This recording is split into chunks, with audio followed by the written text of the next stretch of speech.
is 6 minutes after 1 Central African time. Hello, and a very warm welcome to the Thursday edition of The Upside. My name is Nompumelelo Ngubeni. What's your name, sir? Tebogo Lekhuleni is my partner in the 3-hour crime. I tell you what Channel Africa needs. Yeah. You know what we need? We need a Channel Africa traffic. Okay. Because Channel Africa traffic reports would have alerted me to avoid a certain road this afternoon on my way to work. You see, I just think there's potential there for traffic reporting. Just for you, just for me. Just so you can be alerted as to which routes to take. We'll speak about Johannesburg, maybe Cape Town, then we'll go to Malawi, we'll go within Africa. Okay. I think it's needed. What do you think? I think the bosses must think. About it. The bosses must think about it. I'm in no position it's beyond our pay scale. It's definitely beyond me. How are you doing today? Welcome to it. I am very well. I'm glad it's Thursday. Yeah. One more until the weekend. Can you believe the week has been flying by? Already Thursday, tomorrow's Friday, and this week has whizzed past. No, it flew by, and we've got exciting conversations coming up this afternoon. I know one of them that I am particularly looking forward to, and I know you are, is the Met Gala. Yeah. We're going to be dissecting those looks. Worst and the best.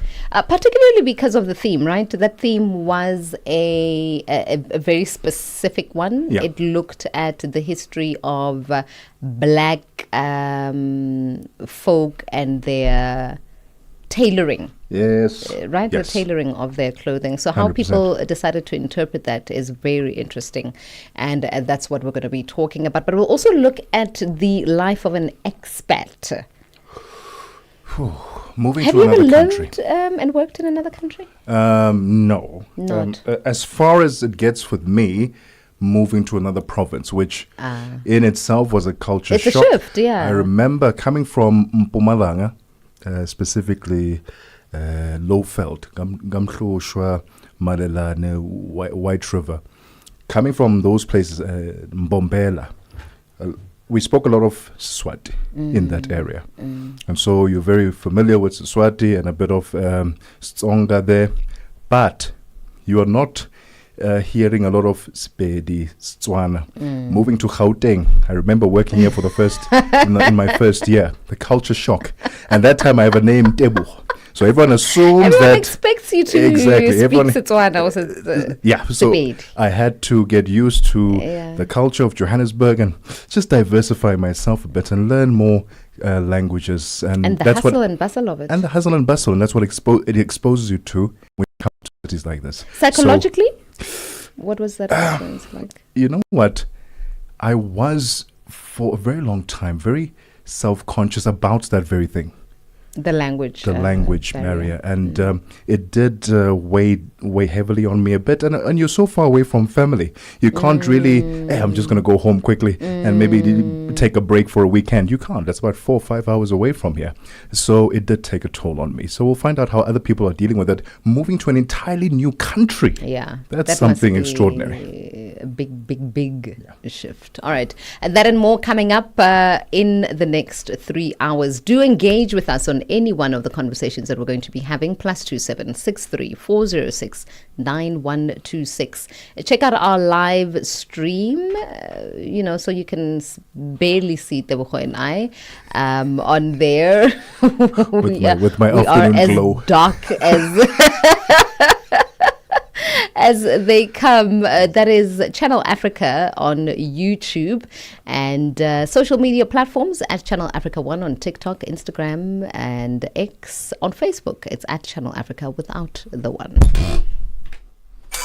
Hey there, this is Balisa Tau, part of the dynamic duo that gives you on the move right here on Channel Africa from 9 a.m. to 12 p.m. Central Africa time. Well, it's with your help for the past 2 years that we have been a multi-award winning show. Finally here, we're keeping it on the move in 2025. And yes, I'm the other half of the duo, Benjamin Mushatama, and we're going to keep you going with the great conversations. Turn it up. Okay. On the Move comes back in 2025 to give you more of the content that made us a Maldo and to deliver that bold, boundary-pushing content that you love. And of course, giving you a ride through the 3 hours of news, views, and entertainment. Every weekday from 9 to midday Central African Time, right here on Channel Africa. The African Perspective. Cool. Let's go. Es-tu préoccupé par quelque chose? Es-tu passionné par les questions qui comptent? As-tu une voix qui mérite d'être entendue? Eh bien, nous avons la plateforme parfaite pour toi. Téléphone-nous ou fais-nous un WhatsApp au +27 66 408 87 42 et nous te rappellerons. Sois dans la conversation. Salut Channel Africa, ici Beno le diamant rouge et Binal Export depuis le Cameroun, le pays des lions. Voilà. Sois dans la conversation. Il ne s'agit pas seulement de parler, mais c'est ta chance d'exprimer ton point de vue, de partager tes opinions et de t'engager avec une communauté qui valorise ton avis. Suivez-nous sur les réseaux sociaux, visitez notre site www.channelafrica.co.za et préparez-vous à partager vos points de vue sur Channel Africa, la perspective africaine. Channel Africa, your voice, your sound, and your home. Stay locked right here.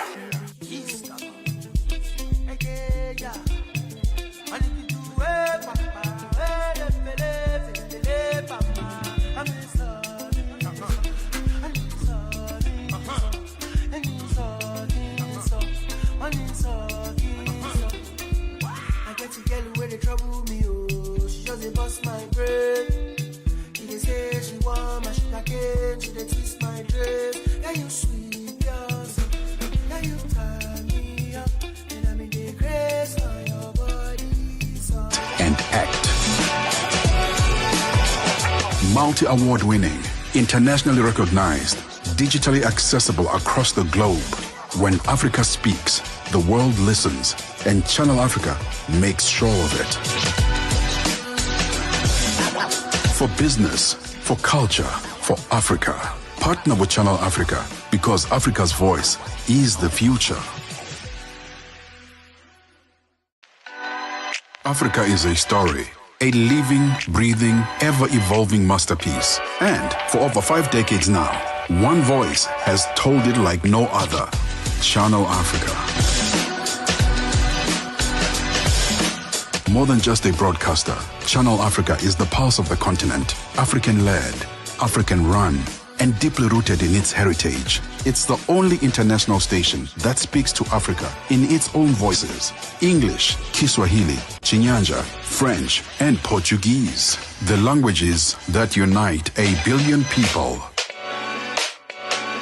We have been there through every shift, every milestone, and every triumph. Not just reporting history, but shaping the conversations that define Africa's future. For brands, media planning, and advertisers, Channel Africa is more than just a platform. It's an opportunity. With 25 compelling shows covering current affairs, sports, business, music, and lifestyle, we deliver an engaging Pan-African audience ready to connect, invest, and act. Multi-award winning, internationally recognized, digitally accessible across the globe. When Africa speaks, the world listens, and Channel Africa makes sure of it. For business, for culture, for Africa. Partner with Channel Africa because Africa's voice is the future. Africa is a story, a living, breathing, ever-evolving masterpiece. And for over 5 decades now, one voice has told it like no other. Channel Africa. More than just a broadcaster, Channel Africa is the pulse of the continent, African-led, African-run, and deeply rooted in its heritage. It's the only international station that speaks to Africa in its own voices: English, Kiswahili, Chinyanja, French, and Portuguese. The languages that unite 1 billion people. We have been there through every shift, every milestone, and every triumph. Not just reporting history, but shaping the conversations that define Africa's future.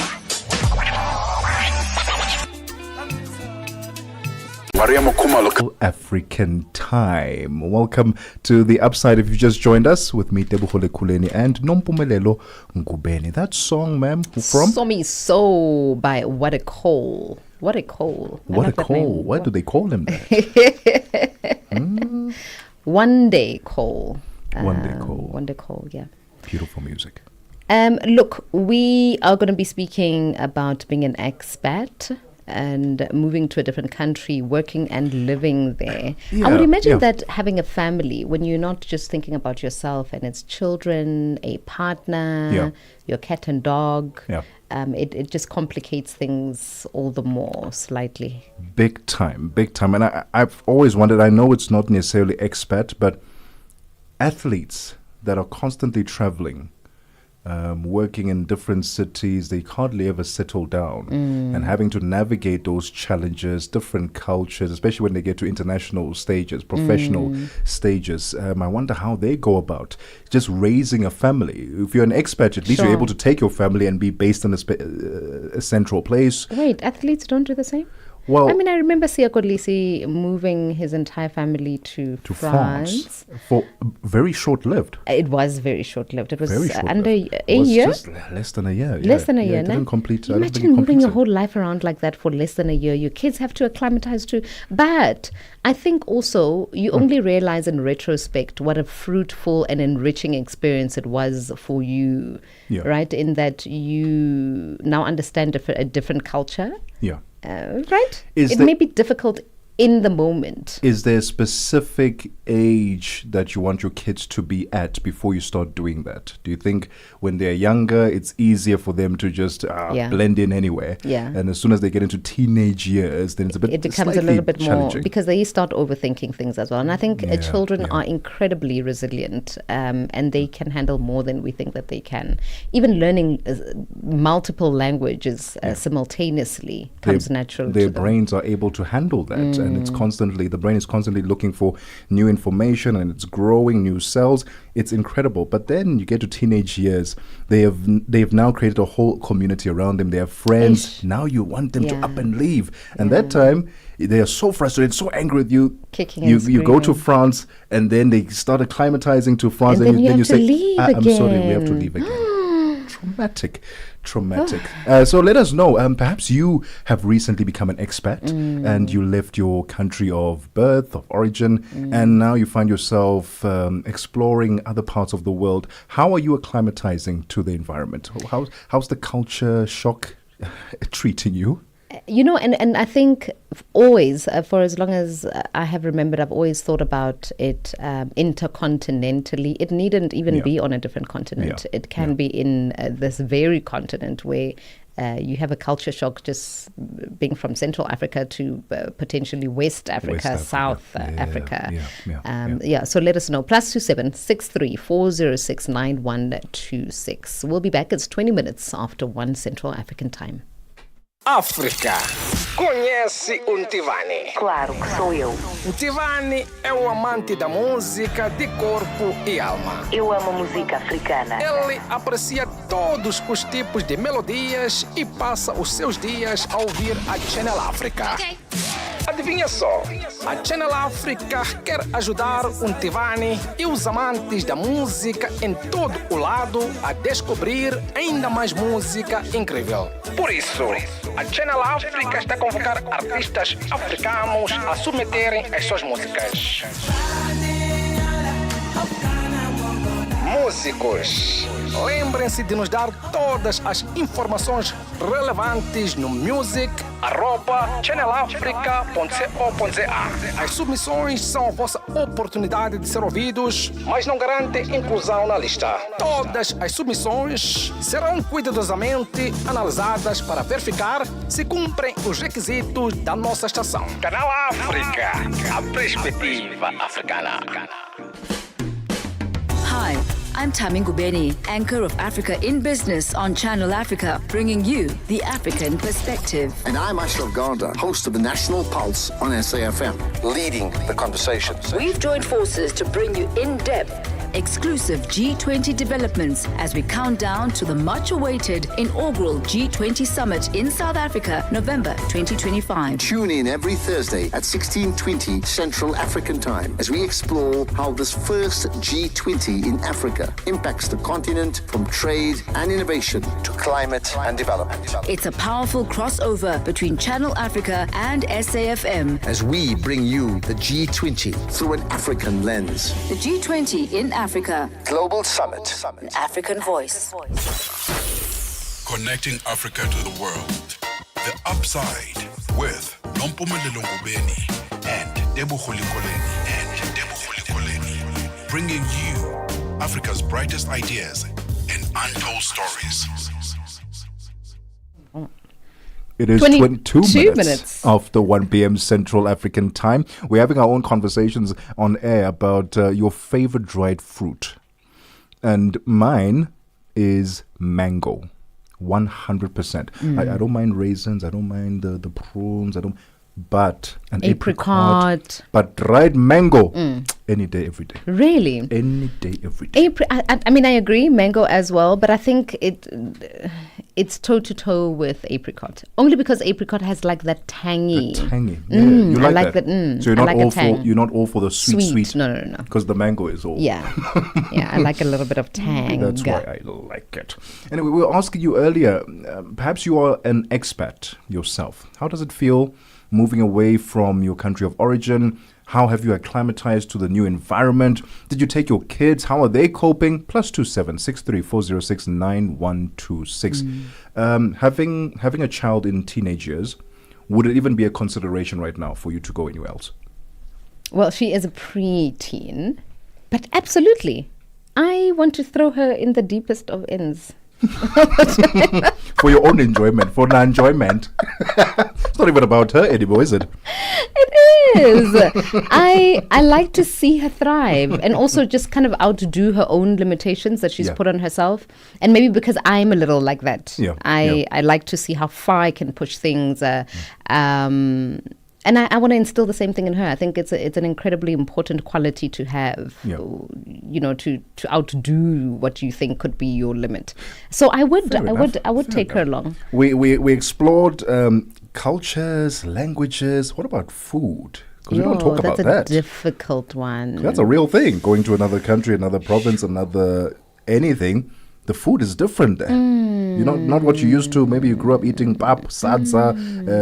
Then you go to Britain and London. They only have potatoes. That's going to be quite a disappointment. You don't like potatoes. I don't like See, potatoes. now you're going to have to adjust to that new environment. I mean, just thinking about the countries that I've visited whose food I did not enjoy is frustrating enough. And, that would have been for like a short stay, a week or two. Imagine now having to live in a country whose food you really don't like. Was it all the food or the ones that you tried? Every single thing that I tried.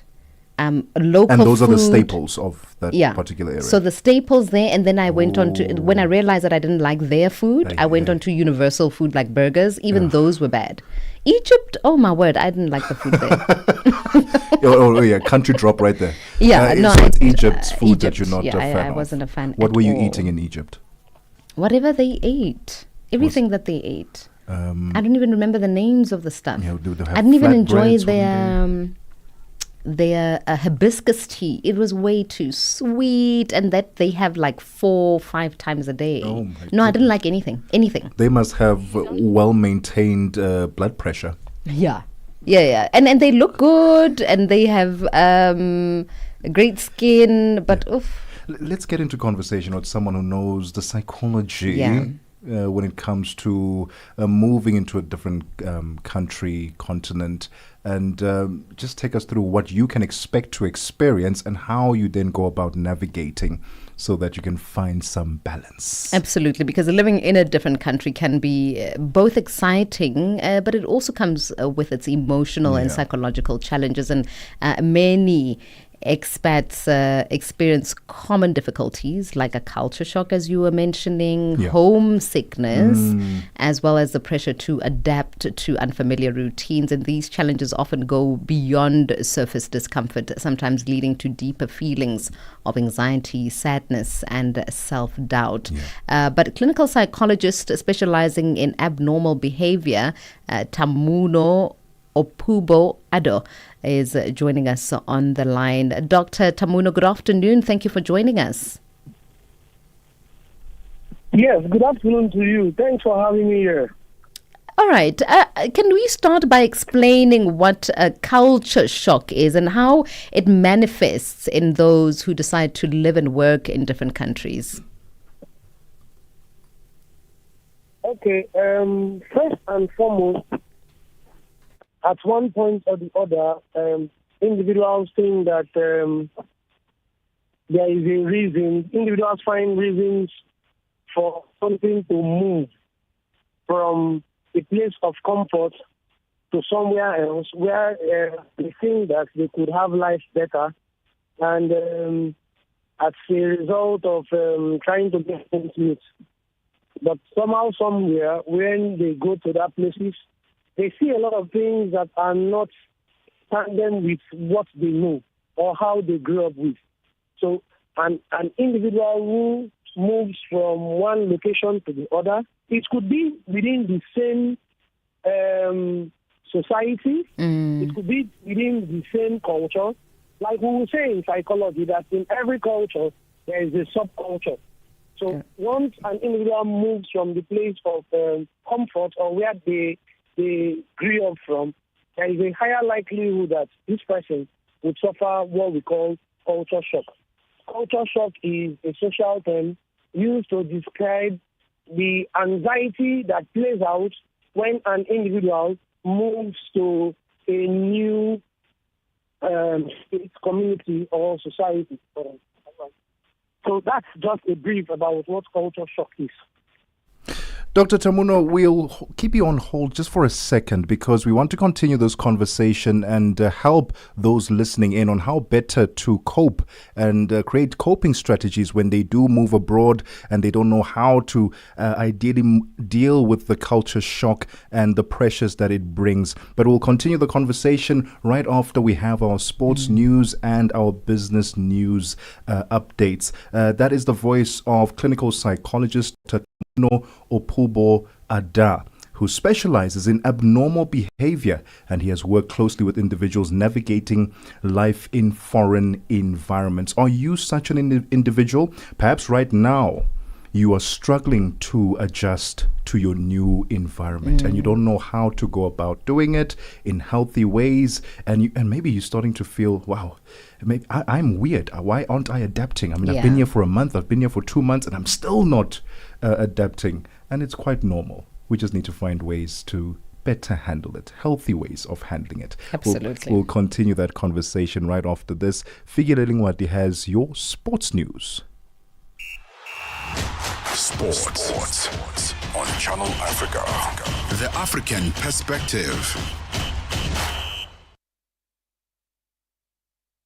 Ongoing in South Africa, the Zimbabwe Warriors COSAFA Cup tournament campaign started with a 0-0 draw against Mauritius in a Group A match played on Wednesday evening at Free State Stadium in South Africa. Zimbabwe sent a youthful squad to COSAFA with 27-year-old goalkeeper Martin Mapisa as the oldest. Zimbabwe could have gone a goal up before the break, but Tino Tenda Mege failed to convert two clear chances in the 32nd minute and 41st for that matter.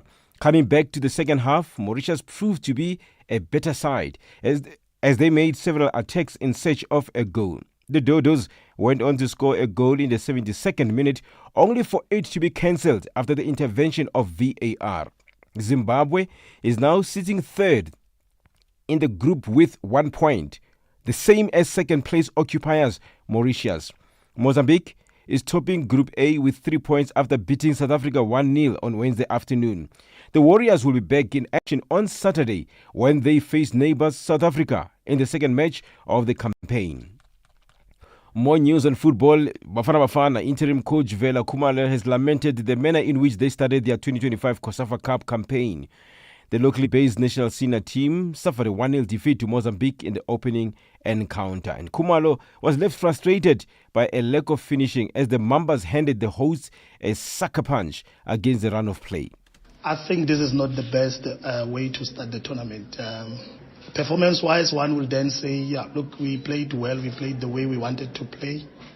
Then one will then say what needs to be improved from this. It will then be going back to the session and say how do we convert our chances.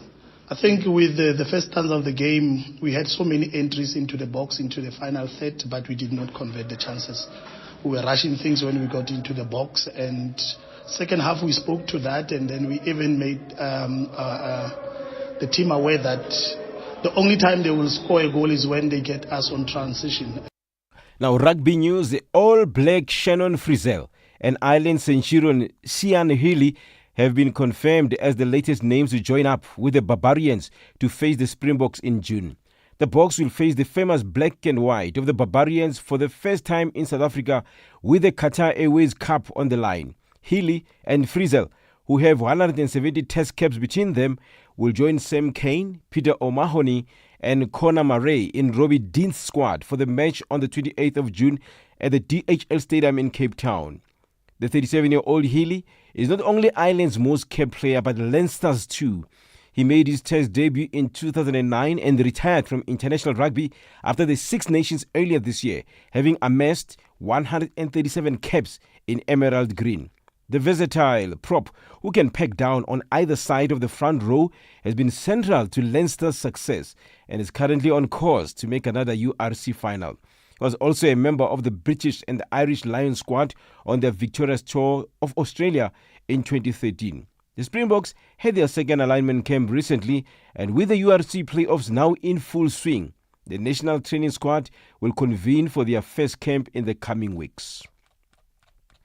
Meanwhile, Springbok coach Rashi Rasmus has named same 54 players, 9 of whom are uncapped, that attended the second national alignment camp in Cape Town last month in a large training squad for the opening stages of their international season, which will kick off on the 28th of June against the Barbarians.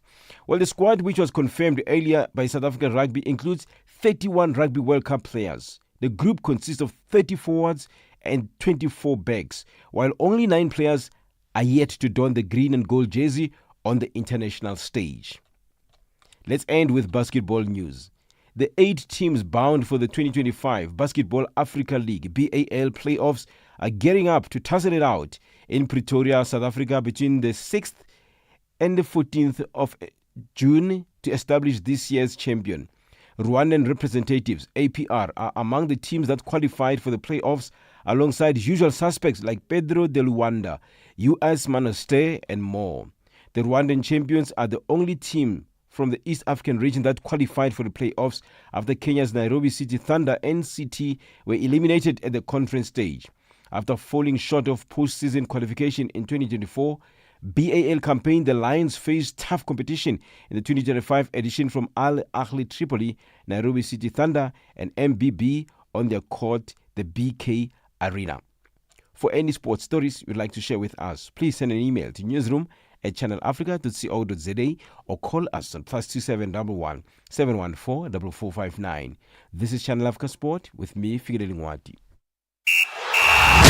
Sports on Channel Africa. The African Perspective. Parlez-vous couramment le français? Êtes-vous passionné par la radio? Et êtes-vous qualifié pour travailler en Afrique du Sud? Envoyez-nous votre CV et vos 3 minutes démo en MP3 à @channelafrica.co.za pour avoir une chance de rejoindre la famille Channel Africa.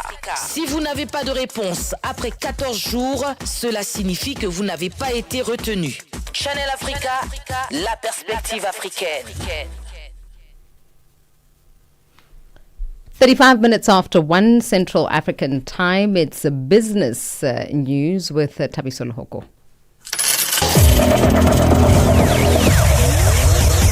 Business news on Channel Africa. The African Perspective.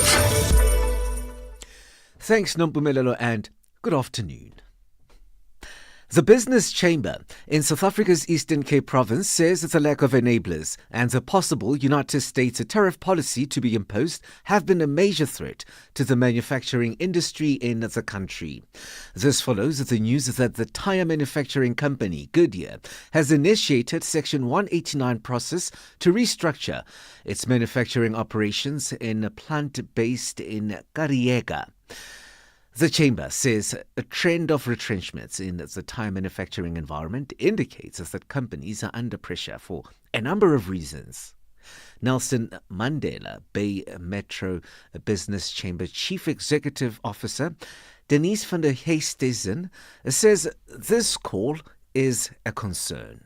This highlights the massive pressure which tyre manufacturers are under due to enabling environment issues such as the logistics challenges, lack of service delivery at a municipal level, inadequate maintenance of electricity, water and sanitation infrastructure, increased costs relating to safety and security, above inflation input costs for essential services, as well as cheap tyre imports which are flooding the market. Ethiopia says cabinet has approved a nearly $15 billion budget for the 2025-2026 financial year starting in July, a 31% increase from the previous year. The East African nation, which has struck a 4-year deal with the International Monetary Fund last July, is in the midst of far-reaching economic reforms, including the flotation of its birr currency and a push to restructure its debt. Last week, Ethiopia and the IMF reached a staff-level agreement on the third review of the $3.4 billion loan program from the lender. Kenya's private sector activity contracted in May for the first time in 7 months, hurt by a slowing performance in the construction, wholesale and retail and services sectors. The Stanbic Bank Kenya Purchasing Managers Index fell to 49.6 in May from 54.0 a month earlier. Joey Lukhodi has more. Readings above 50.0 indicate growth in business activity, while those below that signal contraction. Stanbic Bank Kenya says total business output contracted at the fastest rate in 10 months in May, although the overall downturn was only slight. According to the survey, business expectations for the next 12 months were subdued in May, falling to their second lowest level on record. Just 4% of surveyed firms expect improved performance in the period. Unlicensed mining is intensifying in the western and savannah regions of Ghana, which is contributing to the country's artisanal and small-scale gold mining sector expanding rapidly, mostly outside legal oversight. Limited job opportunities in the country is one of the reasons unemployed citizens were venturing into this practice. According to Fish Solutions, unemployment in Ghana in 2025 is expected to remain at an average of 4.0%, maintaining this level over 2026. Director of Extract Initiative Against the Transnational Organized Crime, Masina Hunter, made this comment. I think one of the first big observations is the uptake of new technology and equipment. We're seeing a lot of advancement, and a lot of that has been introduced by foreign nationals. And so seeing, for example, the shift from just using mercury processing to using cyanide leaching, which is a lot more profitable and generates a lot more high qualities and quantities of gold. The euro steadied near 6-week highs against the dollar, ahead of an expected interest rate cut by the European Central Bank. This as the US currency recovered modestly from a dip after data renewed fears of slow growth and high inflation. Yesterday, data showed that the US services sector contracted in May for the first time in nearly a year, and also an easing labour market, yielding a rally in treasuries and increasing the chances of more rate cuts by the Federal Reserve this year. $1 in Nigeria will cost you 1,000 naira 579, Botswana 13 pula 29, Kenya 128 shilling 552, and Zambia 26 kwacha 30. The BRICS countries in Brazil's the dollar there will cost you 5 real 63, Russia 78 rubles 95, India 85 rupees 85, China 7 yuan 18, and in South Africa $1 will cost you 17 rand 82. $1 is trading at 73 pence to the British pound and 87 to the euro. Commodities markets, gold is $3,331, platinum $1,015 per ounce, Brent crude oil $65.18 a barrel. For any business stories you would like to share with us, please send us an email to newsroom@channelafrica.co.za or call us on +2711 714 4459. For Channel Africa Business in Johannesburg, I'm Tabiso Lohoko.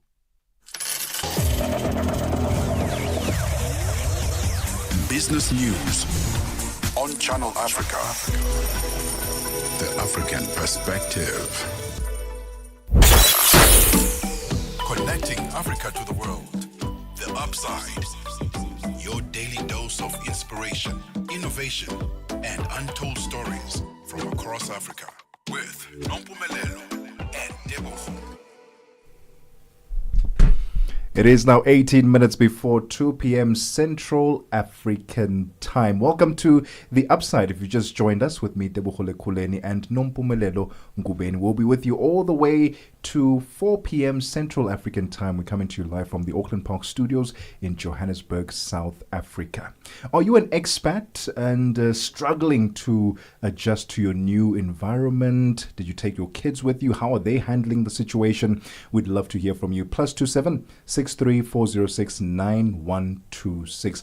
Moving abroad, as Nompumelelo mentioned earlier, often comes with dreams of new beginnings, exciting careers, scholarships, or fresh start. But behind the Instagram moments, life lies a tougher reality, culture shock, loneliness, and the silent struggle to belong. To help us unpack and adjust a little bit better when we move abroad or anywhere else from our original countries or communities, is clinical psychologist Dr. Tamuno Opubo Ada, who specializes in abnormal behavior, and he has worked very closely with individuals navigating life in foreign environments. Doctor, earlier we were talking about the psychological impact that moving and being in a different environment can have, the pressures. Is there a way that we can cope? Are there strategies that you have seen work to overcome such anxieties and homesickness, if you will? Okay, thank you once again for having me here. Just a little recap of what we have said. Concept of culture. And I said that for one reason or the other, people migrate. Sometimes voluntarily, sometimes. But on getting there, there is this feelings of disorientation, there is this feelings of stress and anxiety that individuals may experience when they are exposed to a new and unfamiliar culture. And just to add to that, the culture shock also has stages. And from literature, textbooks will say there are 4 stages, some will say there are 5. But for the purpose of this conversation, I'm going to leave it at 4 stages. One, we have the honeymoon phase, which is an initial excitement and fascination with the new culture. Yeah. You know, from South Africa, you want to migrate to, let's say, Canada. There is this excitement that comes with it when you first get there. Yeah. So that's what we call the honeymoon phase, the negotiation phase. In the negotiation phase, you have challenges and frustrations that arises as differences become more apparent, leading to feelings of anxiety and confusion. In Nigeria here, I am from the southern part of Nigeria, and the way we prepare our meals is different from how the western part of Nigeria does. Yeah. I can't forget, when I first came to the western part of Nigeria, the things I saw, how they prepare their meal. For 1 month, I was living on bread and soft drinks. I refused eating in their canteens. So that was a shock to me. So the question now is, how do we cope? Of course, I'm going to mention how we cope. But the third phase under all the culture shock, the third stage is the phase. That's when the individual starts adjusting himself to meet up and the likes. Of course, how did I adjust? I told myself that The people in the western part of Nigeria are eating the same food and they have not died. Why am I going to die? That's the adjustment that is beginning to play. Then the last phase is the mastery phase. Full adjustment and integration into the new culture, feeling comfortable and competent in navigating cultural norms. So these are the 4 stages under culture shock. How do we cope? 1, the individual is expected to seek social support from other expatriates or locals. Like I said, concerning food, how it is being prepared, and even how it is being eaten. I was shocked when I saw the Yorubas. That's the ethnic group in the western part of Nigeria. I was shocked when I saw the Yorubas, how they cook and even how they eat. So I refused to eat with them because that was not how I was brought up. But over time, I had to tell myself that these people are not dead. When they eat, they are still happy. Why are you suffering yourself? And I had to close my eyes and I started eating. And of course, today, the story is not the same. The food that was once a shock to me, I eat it very well now. The next is learning the language and code. Hello, can you hear me? We can, Doctor. Okay. The next is learning the language and cultural norms of the new environment. Of course, like I said before, in every society, there is a sub-society. Even when you think that, for instance, I am in Canada, Canada is just the umbrella term covering the whole country. The way people in Toronto will behave will not be the same way with the people at Ontario behave. So you must have an understanding of how the societal norms, where you have found yourself, how the societal norms, their do's and don'ts, so that you don't fall into unnecessary troubles. Then another is maintaining connections with one's home culture. Now, one of the problems with culture shock is that from the time the individual starts adjusting to the culture and eventually has a mastery of the new culture, there is a higher likelihood that the person will forget several things about their culture of origin. So we advise at this stage that even when we have a mastery of our new culture, we should also keep tabs with the people in our home culture so that we don't forget the do's and don'ts of our community. That is, if we eventually return. So maintaining connections with one's own culture is important. Then practicing self and stress management is also important. Because at some point, like I said, when I first migrated from the southern part of Nigeria to the western part of Nigeria, I did not eat in their canteen. I refused doing anything with the people of the West for over a month. And I was growing thin and thin and thin and thin. Because that's terrible for me. So if I was in the know then, I would have immediately looked out for people who are from my tribe and asked them, how did you cope when you came? What did you do? How are you doing it? And that will help in stress management and keep me fit for whatever it is that I have gone there for. Doctor, talk to us about some... When you do these things, like... Go ahead. Okay, I'm listening. Tell us about some of the coping mechanisms that one can employ then when they find themselves in either one of those stages where they feel like, they are not coping with the new reality. Yes, that's what I said earlier. One is how to cope is one. You must seek social support.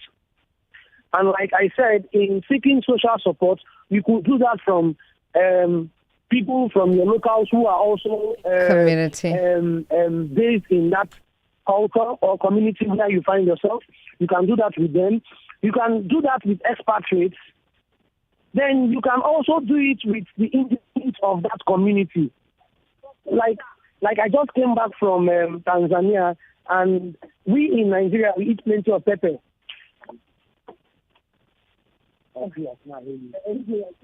So I just came back from Tanzania, and we in Nigeria, we eat plenty of pepper. But in Tanzania, the food I was given does not have plenty of pepper. I was forced to ask them, can I get fresh pepper? And of course, they were looking at me like they knew maybe that I was a stranger. Because to them, there was nothing wrong with the food. The food was balanced for them. But it will of me to start dwelling on the negatives, and by the time you know it, it begins to affect my mental health. So, importantly, people who migrate as a way of suffering from culture shock, one, they should seek social support. Now, the next thing is that I've said that from time to time you start learning the language, because when you start learning the language, that is the beginning or the first part of integration. When you learn the language, you see the people of your new community, you greet them in their native language, how they say good morning, how they say welcome, how they ask how are you. That will beginning to make you, that will make you to start feeling accepted into the new culture. The other one is to maintain connections with people at home. When I mentioned the 4 stages of culture shock, I also mentioned that the last phase is the mastery phase. When somebody migrates to another community and they have gotten to the mastery phase of culture shock, there is a higher tendency that they will start forgetting things about their culture of origin. Now, what does this do for us when we maintain connection with people back at home? Is that they keep us abreast with things we have been doing back at home, so that the new culture does not overlap our culture of origin. That's where you see some people, when they come back from wherever they migrated to, their new environment has also affected their intonation. They no longer sound like who they are. That's part of the problem. So maintaining connections with people from your culture of origin will also help when culture shock plays out. Now, the last there is that the individual must practice self-care. This is very, very important. The individual must practice self-care and stress management techniques. Of course, no matter the years one has spent in the new culture, one would always see things that are new to the person. So the question is, whenever you see something new, how do you cope with it? What is the stress management you have employed? That, okay, if I see something new, okay, this is what I'm going to do, this is what I'm going to do. So all of these, the person involved must keep them at their fingertips so that once they are exposed, they won't lose touch of it. I don't know if I have answered to the question of how do you cope. Yeah, that is quite comprehensive, Doctor. Absolutely. Doctor, thank you so much for your time this afternoon. And we certainly hope that especially these coping strategies that you have listed, these will be some that people at home, those who have become expats themselves, will start implementing in their own lives, especially if they are struggling to adjust to their new environment. And thank you so much for highlighting the importance of getting in touch with those who are still back home to remind you where you come from. So when you go back, it is not too unfamiliar to you. Thank you so much for your time this afternoon, Doctor. Thank you. Thank you for having me.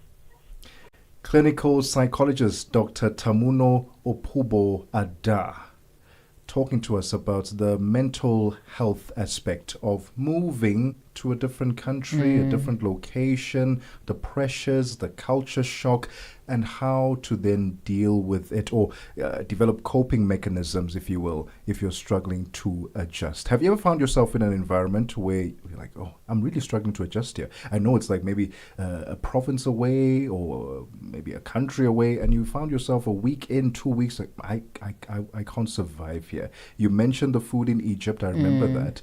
Outside of that, did you think of, have you been to a place where you're like, I don't think I'm ever going to adjust to this environment outside of Egypt? Just a working environment, yeah. Working environment? Not a different country, just... Did it come right, though? Did you eventually find your feet? I left. Oh, my goodness. Yeah. All right. It is now 4 minutes before 2 p.m. Central African Time. The EU-African SME Summit. Join more than 200 change makers from June 19 to June 21 at the Johannesburg Stock Exchange. It's where trade meets transformation. We are building Africa's future through AFCFTA, the EU's global gateway, and the power of small businesses. It's an opportunity to spark collaboration and unlock Africa's investment. Presented by the European Entrepreneurs, the Pan-African Chamber of Commerce and Industry, and Shared Value Africa. This is a summit not to be missed. Register now at euafricasmesummit.eu.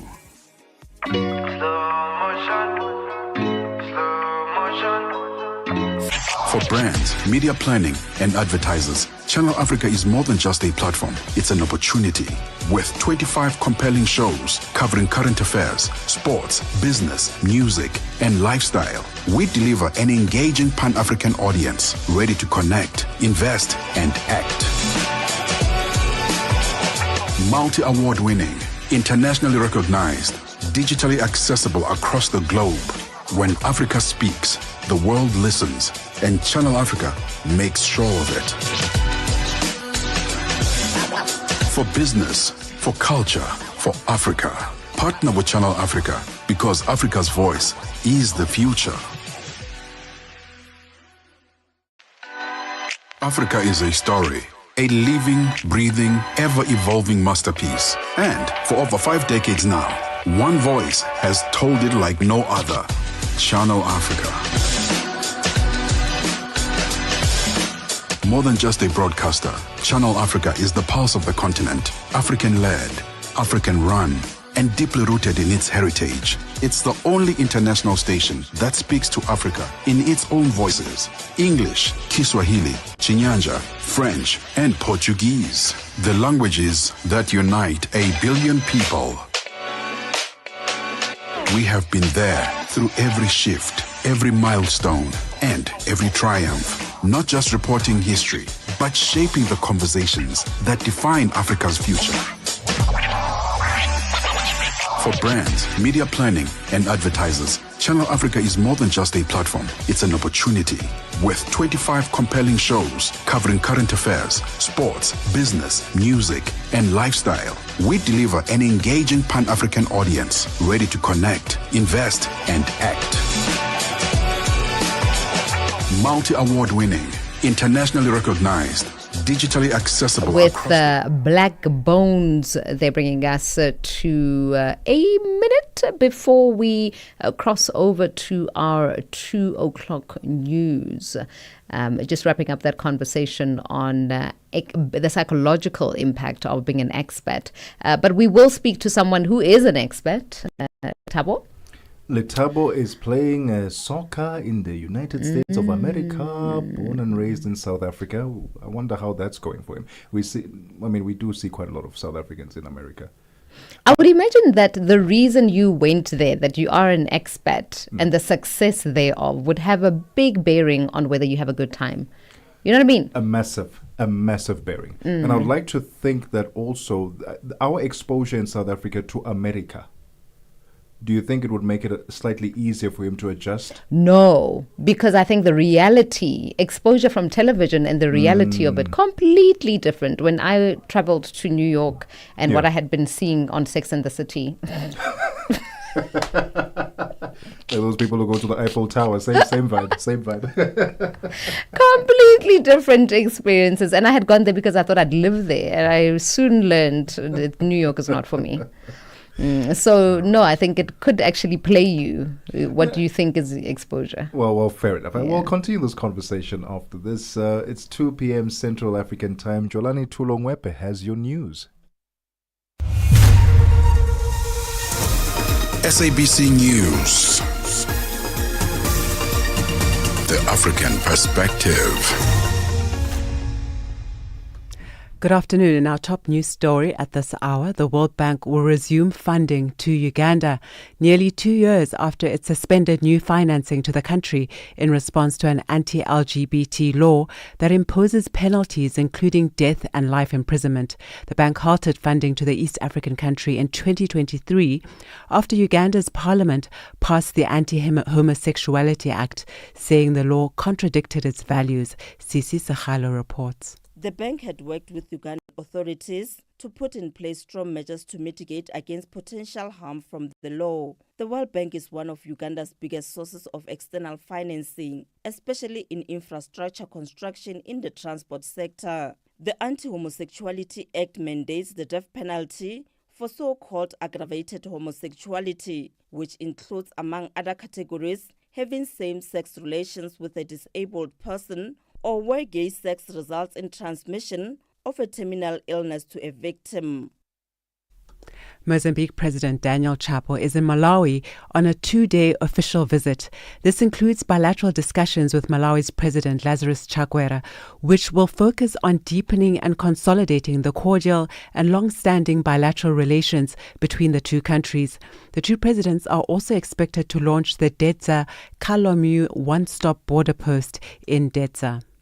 The DRC government has banned the media from reporting on the activities of former President Joseph Kabila and his political party.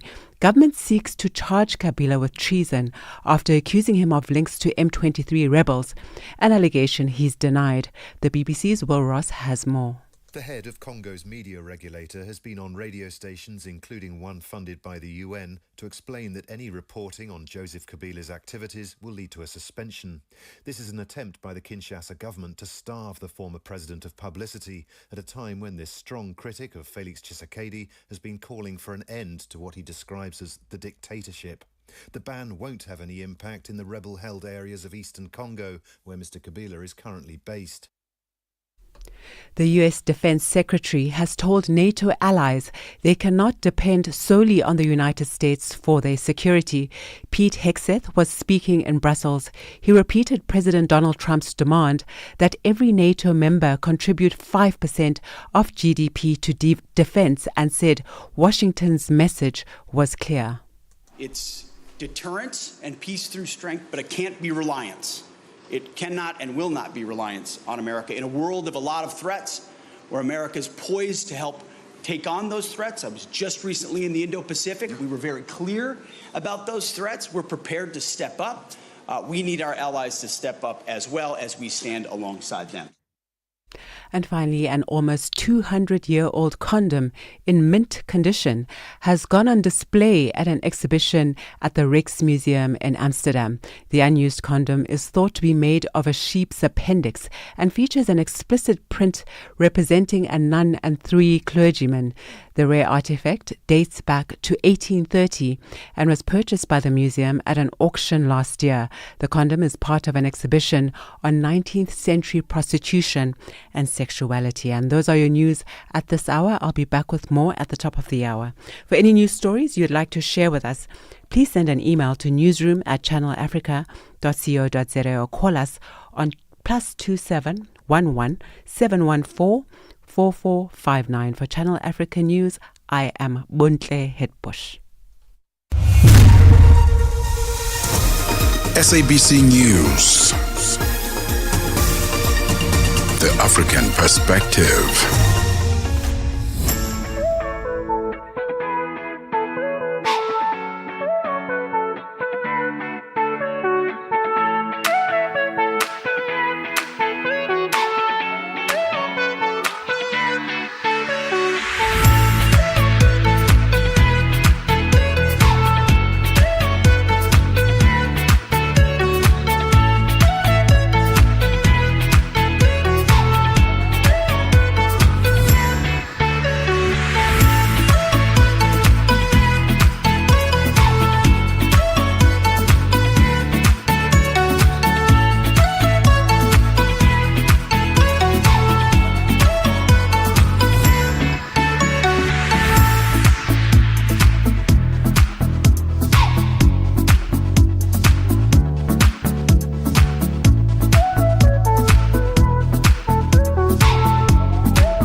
It is 7 minutes after 2 Central African time. It's the second hour of the show. Welcome to it. If you've just joined us, you missed out on the first hour where we have been speaking about the psychological impact of being an expat. But we're going to hear first-hand experience from a person who has lived it, who is in fact living it, having that experience themselves, and he'll share with us what the life of an expat is like. It's going to be an interesting conversation, and you're more than welcome to chime in on it if you yourself are an expat and maybe you struggle to adjust to your new environment and now you've developed coping mechanisms and now you are part of that new environment. Let us know on our WhatsApp line +2763 406 9126. Or maybe you are about to become an expat. Maybe in a month's time or 2 months' time, you're about to fly out to America or even to Botswana if you're from South Africa, and you are worried about how you are going to adjust. Let us know. Let's share some of your concerns. +2763 406 9126.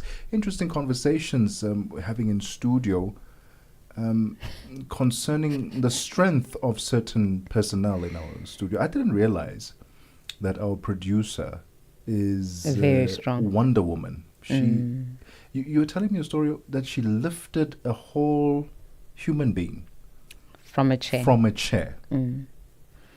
So, and a man. Yes. A man. Said human being would not move. She kept on saying to said human being, could you move a little bit to your right or to your left, whatever it was. And this man would just not move at the speed at which she wanted.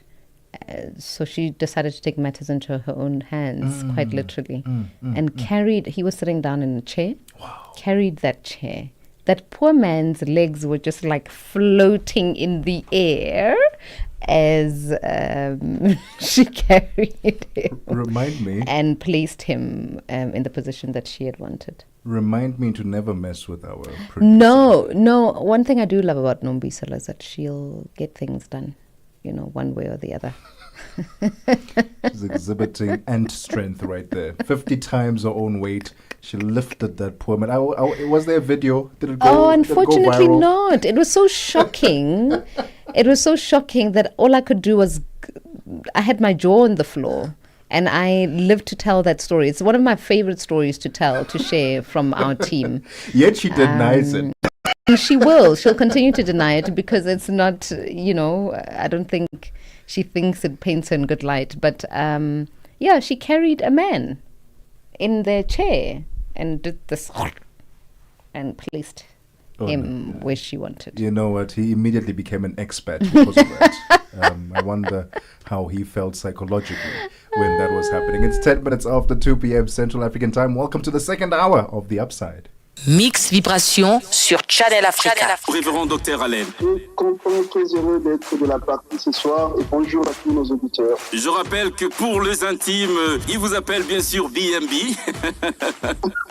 Aujourd'hui, nous parlons courage sur Mix Vibration. Comment définissez-vous le terme courageux? Ça vient du latin cor, qui veut tout simplement exprimer la bravoure, la force de l'âme ou encore la virilité, le héroïsme que quelqu'un peut avoir en face de difficultés, en face de problèmes, en face de défis.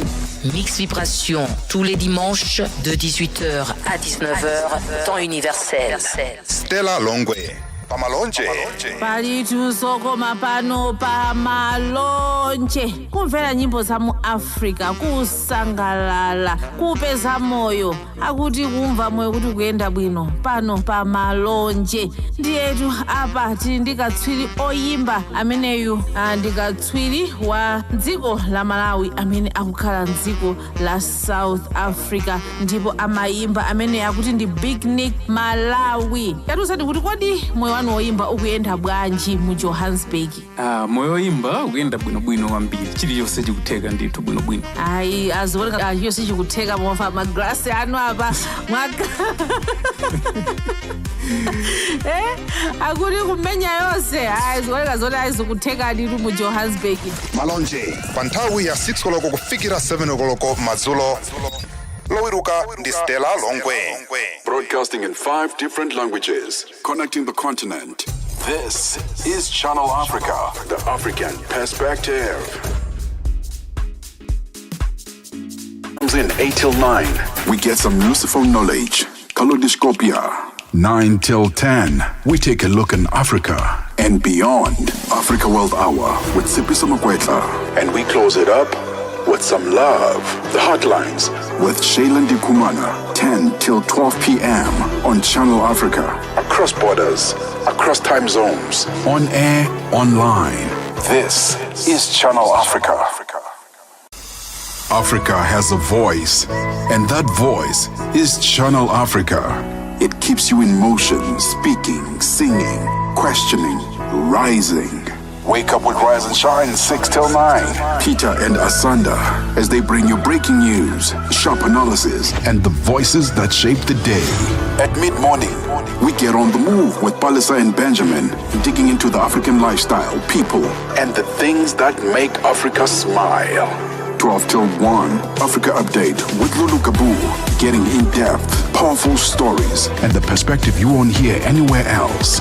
The Upside, 1 till 4, live and real, with Tebogo Lekhuleni and Nompumelelo Ngubeni. Ngubeni talks money, Africa in business, 4 till 5 p.m. 5 till 6, we put on a little bit more color.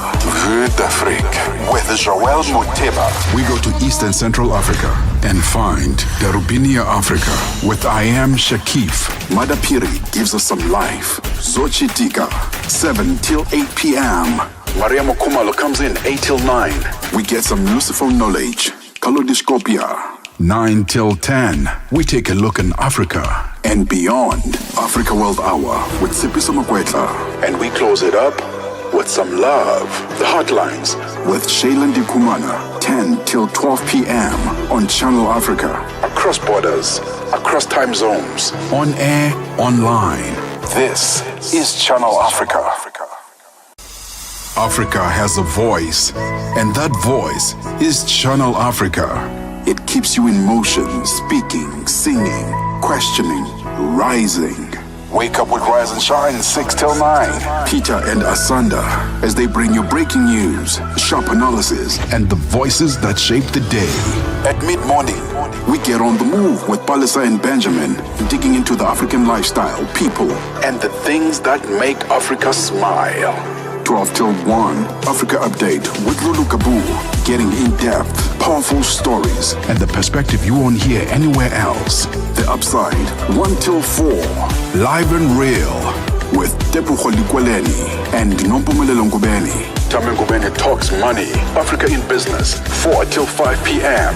5 till 6, we put on a little bit more color. Vue d'Afrique with Joel Moteba. We go to East and Central Africa and find Darubinia Africa with I Am Shakif. Madapiri gives us some life. Zochi Tika, 7 till 8 p.m. Maria Mokumalo comes in 8 till 9.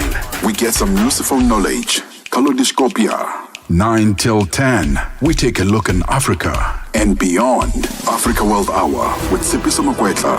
And we close it up with some love. The Hotlines with Shailen Dikumana. 10 till 12 p.m. on Channel Africa. Across borders, across time zones. He's there, DJ Sboo with Tina Ardo there, bringing us to 15 minutes after 2 Central African time as we get into the experiential side of being an expat. For many young athletes, going overseas to study and play sport is a dream come true, but it can also bring moments of loneliness, identity shifts, and overwhelming pressure to succeed. South African midfielder Lethabo Kidijang knows this journey all too well. From Murray State College to Rogers State University in Oklahoma, he's not just building a football career, he's mastering the art of balance between sport, studies, and self-discovery. And he joins us to talk life, growth, and staying grounded abroad. Lethabo, thank you so much for your time and welcome to The Upside. Thank you for having me. Let's start with the beginning. When did you move? You're currently based in the United States of America. When did you move to the US from South Africa? Okay, I moved initially 2018, and more recently I was based in Bosnia, in Europe, Eastern Europe. Yeah. How long were you in Bosnia? For about 6 months. Oh my God. Yeah, Oh my. 6 months. That must be quite the cultural shift. Letabo, tell us about both experiences, moving to the US and how you acclimatized there. What kind of skills you needed also to acclimatize to both places? I'm gonna throw a little span in the works because I also lived in Spain for a year. Love it. All right, tell us about those experiences. What was the initial feeling and how you came to, if at all you acclimatized? We don't even know if you did. Initially when I had left in 2018, I did not know what to expect. I left for school. I went to the States. I had sort of a preparation because I went to boarding school, grade 8, but that didn't last. So I was not sure if, how I would acclimatize to that. But the biggest thing that took me by surprise was the weather, for sure.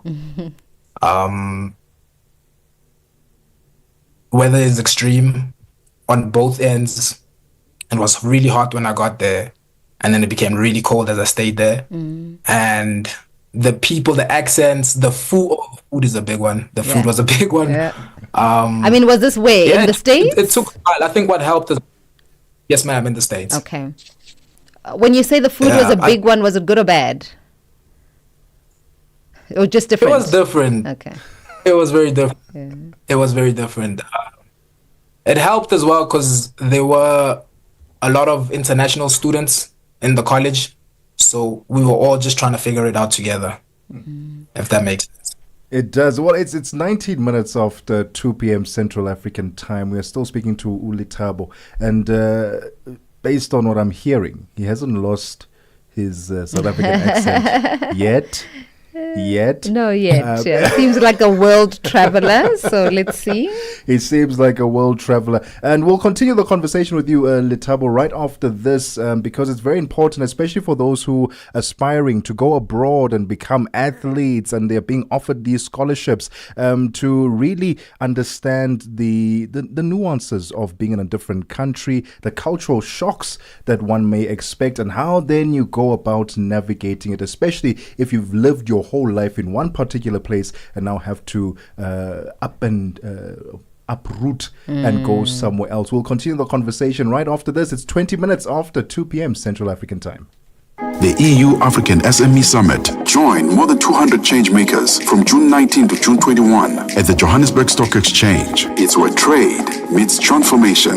We are building Africa's future through AFCFTA, the EU's global gateway, and the power of small businesses. It's an opportunity to spark collaboration and unlock Africa's investment. Presented by the European Entrepreneurs, the Pan-African Chamber of Commerce and Industry, and Shared Value Africa. This is a summit not to be missed. Register now at euafricasmesummit.eu.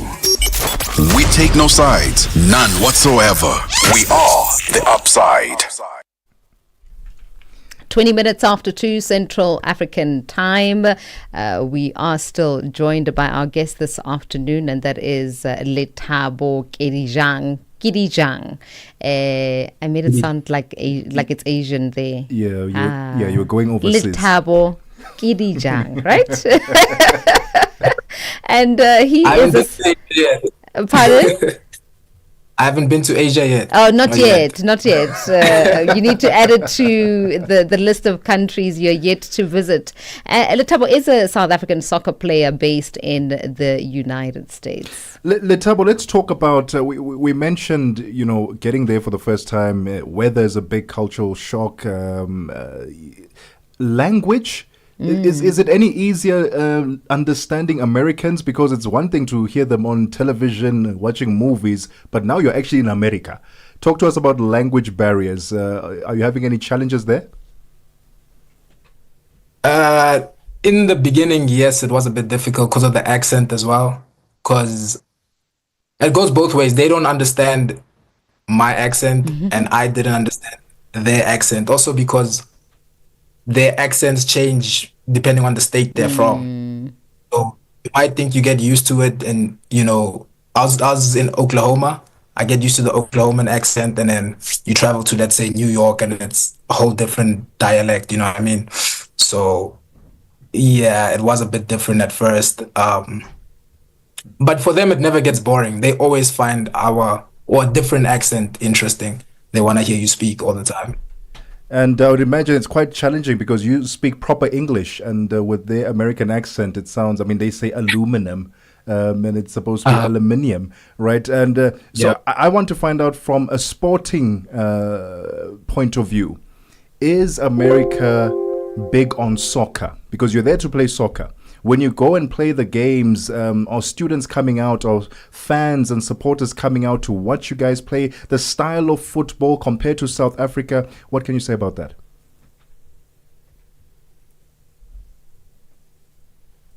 It seems... I'd say it's not big per se. It's getting bigger. Go ahead, sorry. No, go ahead, Letabo. We thought we'd lost you there. Oh, okay, no. In terms of the support, especially from a schooling standpoint, students do come out because your friends from other sporting departments and just general students and your teachers as well, they come out to support just to show school spirit. It's there, but it's not, as I say, it's not the biggest sport there. So the crowd isn't as big as, let's say, a basketball game or baseball. In terms of the style of play, it's more physical. They focus on a lot of, the physical aspect of it, how big you are, how fast you are, as opposed to skill and flair and things like that. I always say that the reason why you move and the success thereof will play a big role as to whether you thrive and acclimatize and enjoy your experience. You moved primarily because of soccer.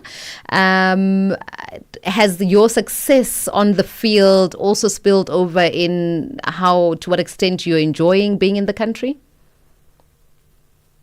I'd say so, because fortunately enough, from college, I was able to go to Spain for footballing purposes as well as in Bosnia. So I'd say I've accumulated a fair share of success in that regard. Yeah. And Letabo, what are some of the stereotypes that Americans still have about Africans, South Africa? Have you had to debunk some of these stereotypes during your stay? Plenty. We have lions for pets. That's a big one. Oh, my goodness. It's 2025, for crying out loud. We and the animals basically speak the same language, which is mind-blowing. But as much as explaining it to them and telling them how different things are, I was fortunate enough to be in a relationship there, and I had brought my then girlfriend at the time here to South Africa, and that opened her mind, seeing it for herself, because she went back and she was advocating more than I was for South Africa. So just to show how close-minded they still are, but it can be changed. It can be. And tell us about some of the stereotypes that you had about any of the places that you have lived in, and how that opened you up to your own prejudices and biases. I'd say, for one, I don't think...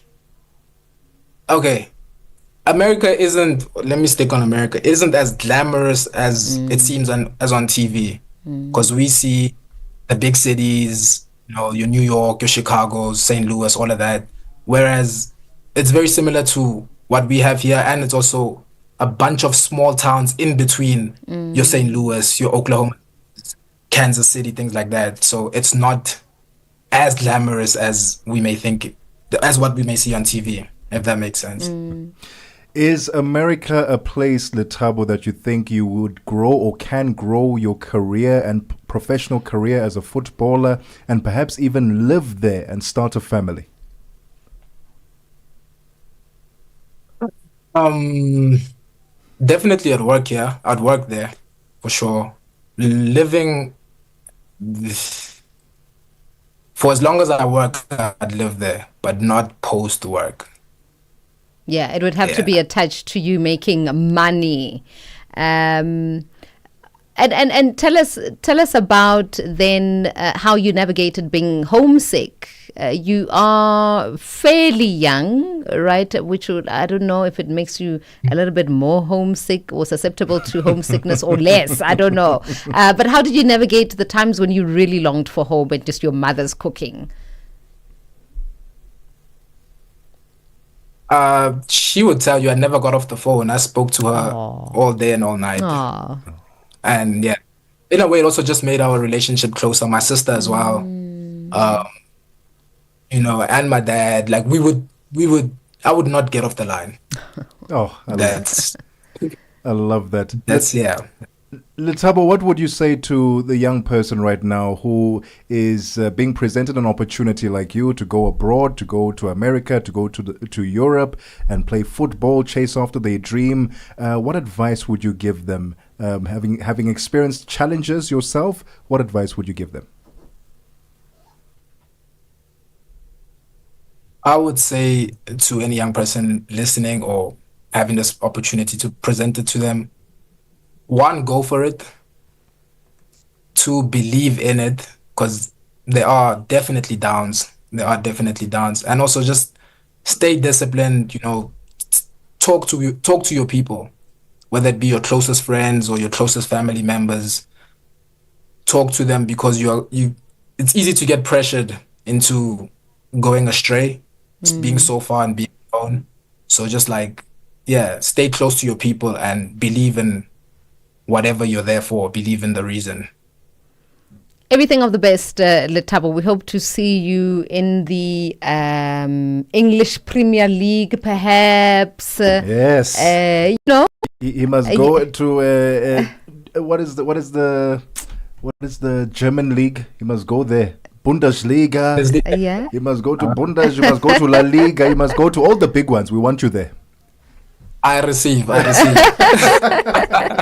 Thank you for your time and everything of the best. That is Lethabo Gedijang, a South African soccer player based in the United States of America, telling us about his experience with acclimatizing being an expat. I think to an extent, somewhat he had preparation.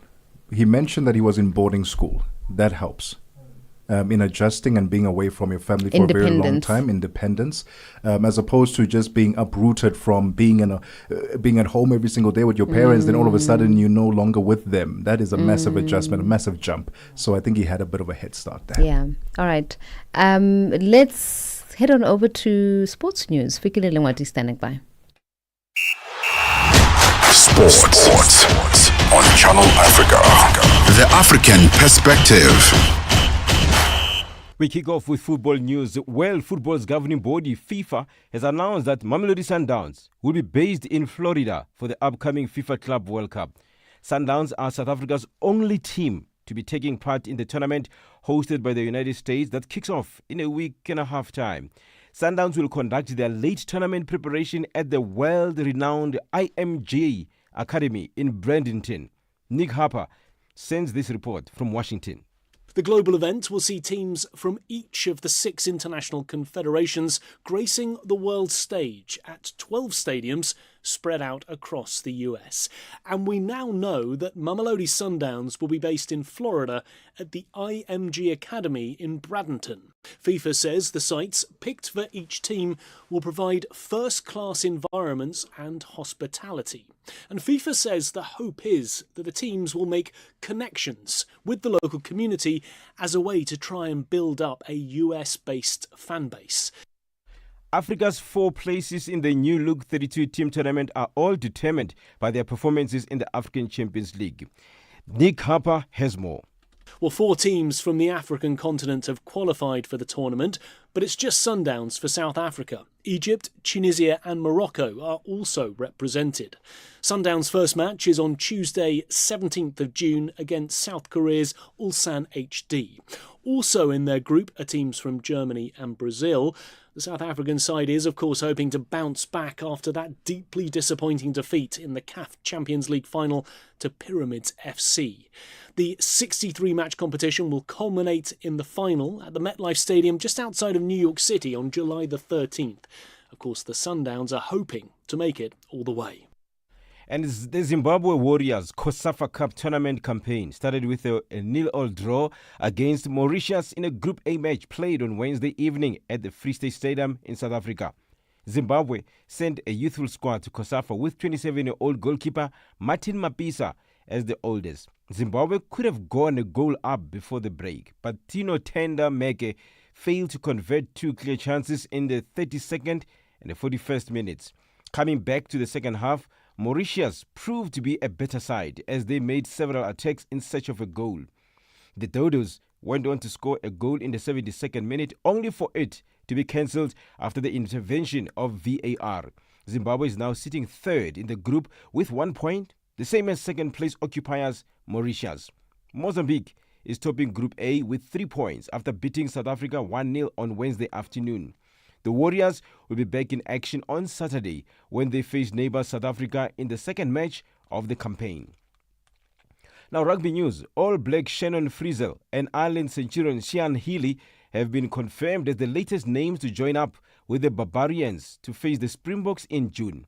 The Boks will face the famous black and white of the Barbarians for the first time in South Africa with the Qatar Airways Cup on the line. Healy and Frizzell, who have 170 test caps between them, will join Sam Cane, Peter O'Mahony and Conor Murray in Robbie Dean's squad for the match on the 28th of June at the DHL Stadium in Cape Town. 37-year-old Healy is not only Ireland's most capped player, but Leinster's too. He made his test debut in 2009 and retired from the international rugby after the Six Nations earlier this year, having amassed 137 caps in Emerald Green.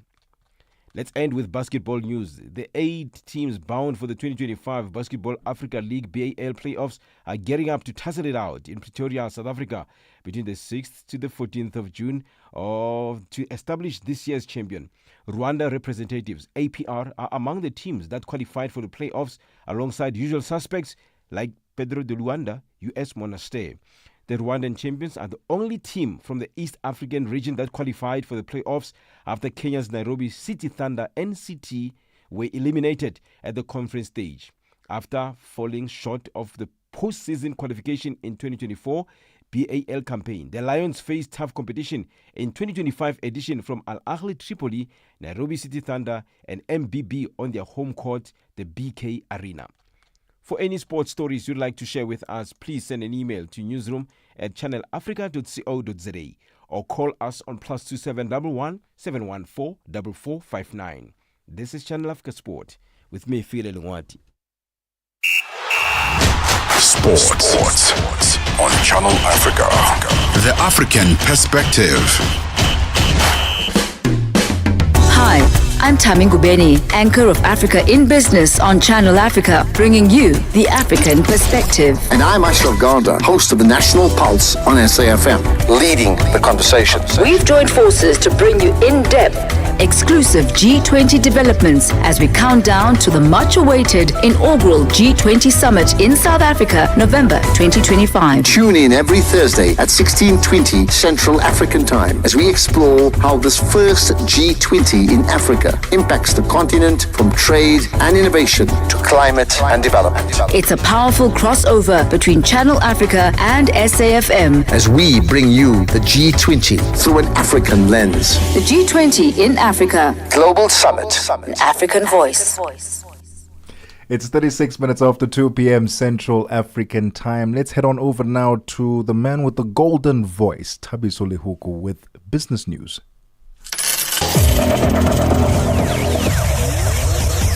Business news on Channel Africa.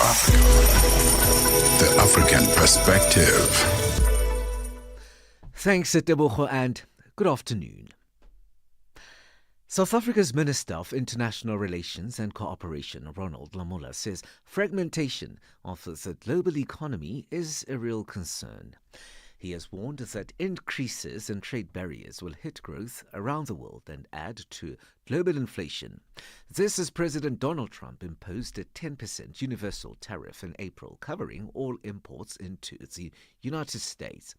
Lamola was addressing the Black Business Annual Summit hosted by the Black Business Council. With this background in mind, our presidency of the G20 takes place amid a volatile global geopolitical climate, which has contributed to fostering a climate of distrust, thus threatening to unravel progress we have worked hard to address, pressing global challenges like deepening inequality, unemployment, and poverty, amongst others. The Business Chamber in South Africa's Eastern Cape Province says lack of basic enablers and the possible United States tariff policy to be imposed have been a major threat to the manufacturing industry in the country. This follows the news that the tyre manufacturing company Goodyear has initiated Section 189A process to restructure its manufacturing operations in its plant based in Kariega.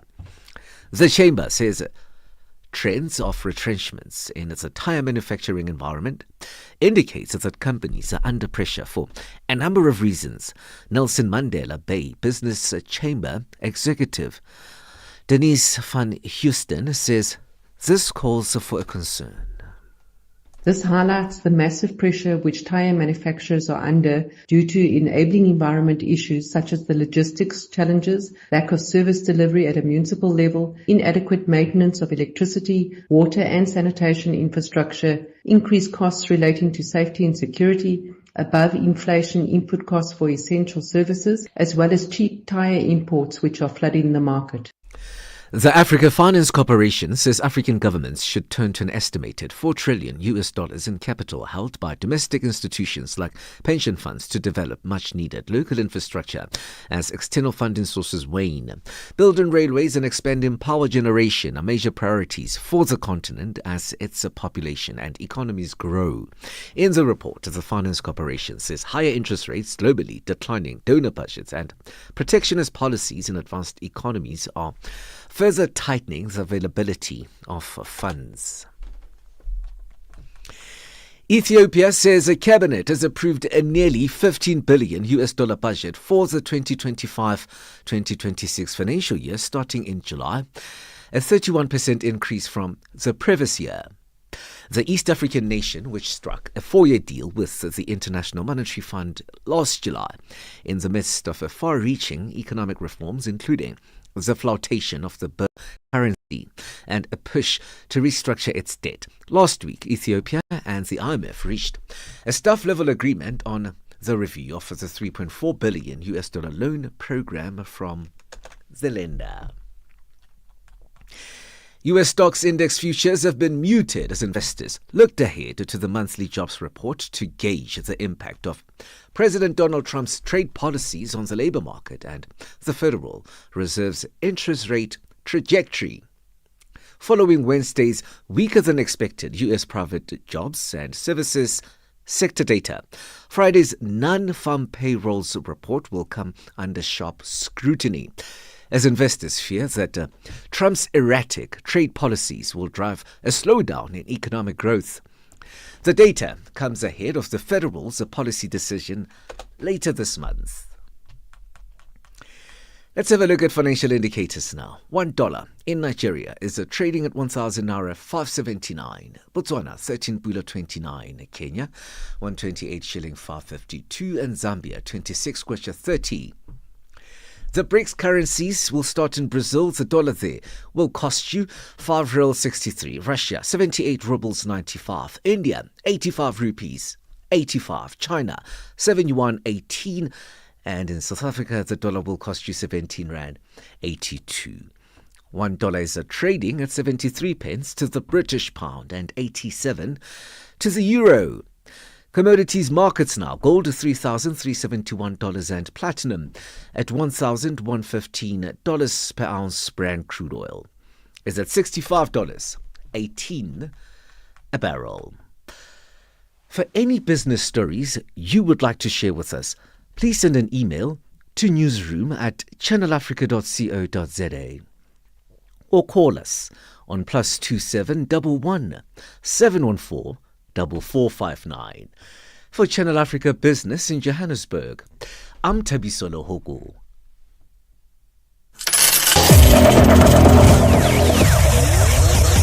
Business news on Channel Africa. The African perspective. Africa Update on Channel Africa.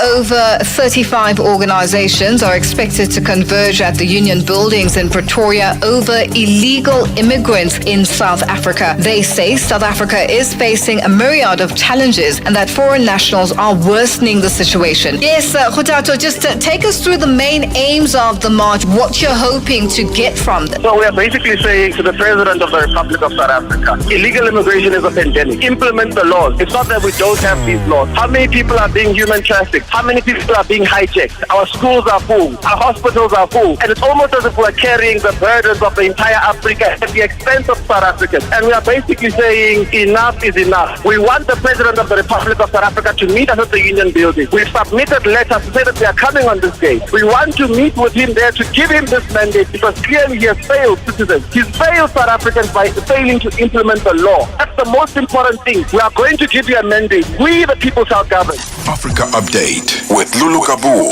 on Channel Africa every weekday from 12 to 2 p.m. Your afternoons just got even better, fresh and exciting. The Upside, hooking you up with today's news from an African perspective. It is now 17 minutes before 3 p.m. Central African Time. Welcome back to The Upside with me, Tebogo Lekhuleni, and Nompumelelo Ngubeni. Stream us live from our social media platforms at Channel Africa 1 on X, Instagram, TikTok, YouTube, and at Channel Africa on Facebook. Use the hashtag The Upside. Let's get into our conversation. Turning a creative idea into a business isn't easy.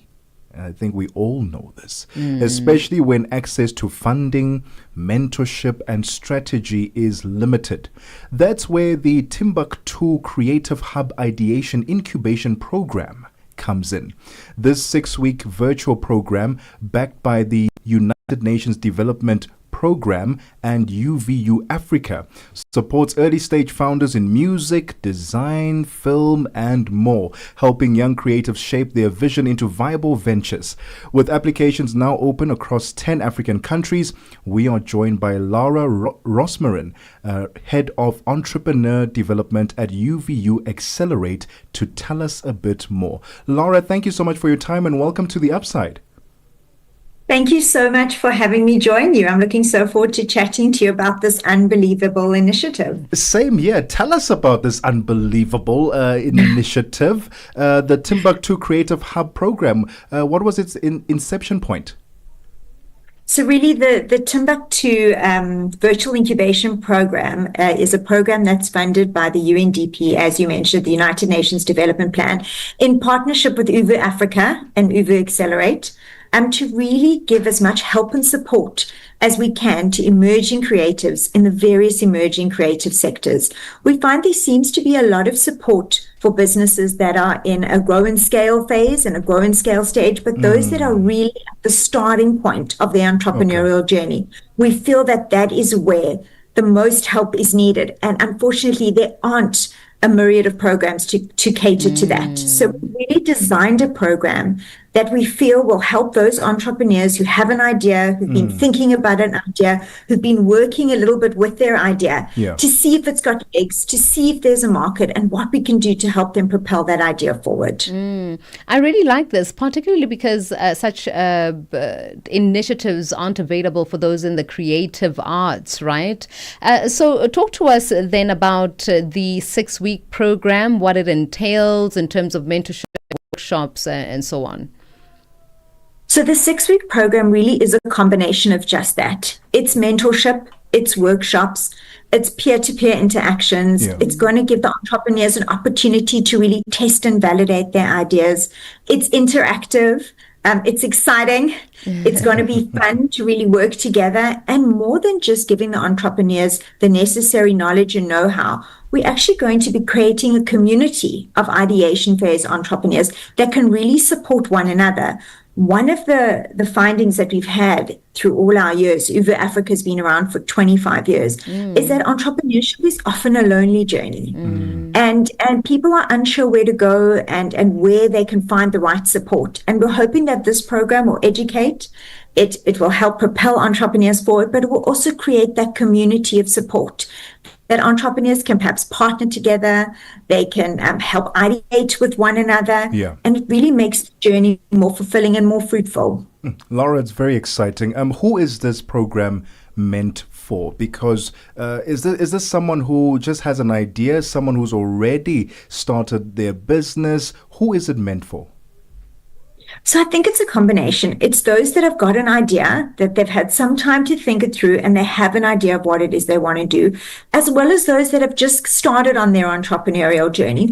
Or it could be for those that started their journey but felt that they hit a roadblock and don't know what to do next. So we're inviting everybody to apply. And this will not be the only program that we'll be putting on together or we'll be curating together with UNDP. There'll be other opportunities as well. So we really encourage entrepreneurs who feel that they need some help, who are ready to move to the next step in their journey, to apply to this program. And we'll be able to direct them in other ways if this program is perhaps not the right fit for them. How do you envision its impact, particularly for the creative economy?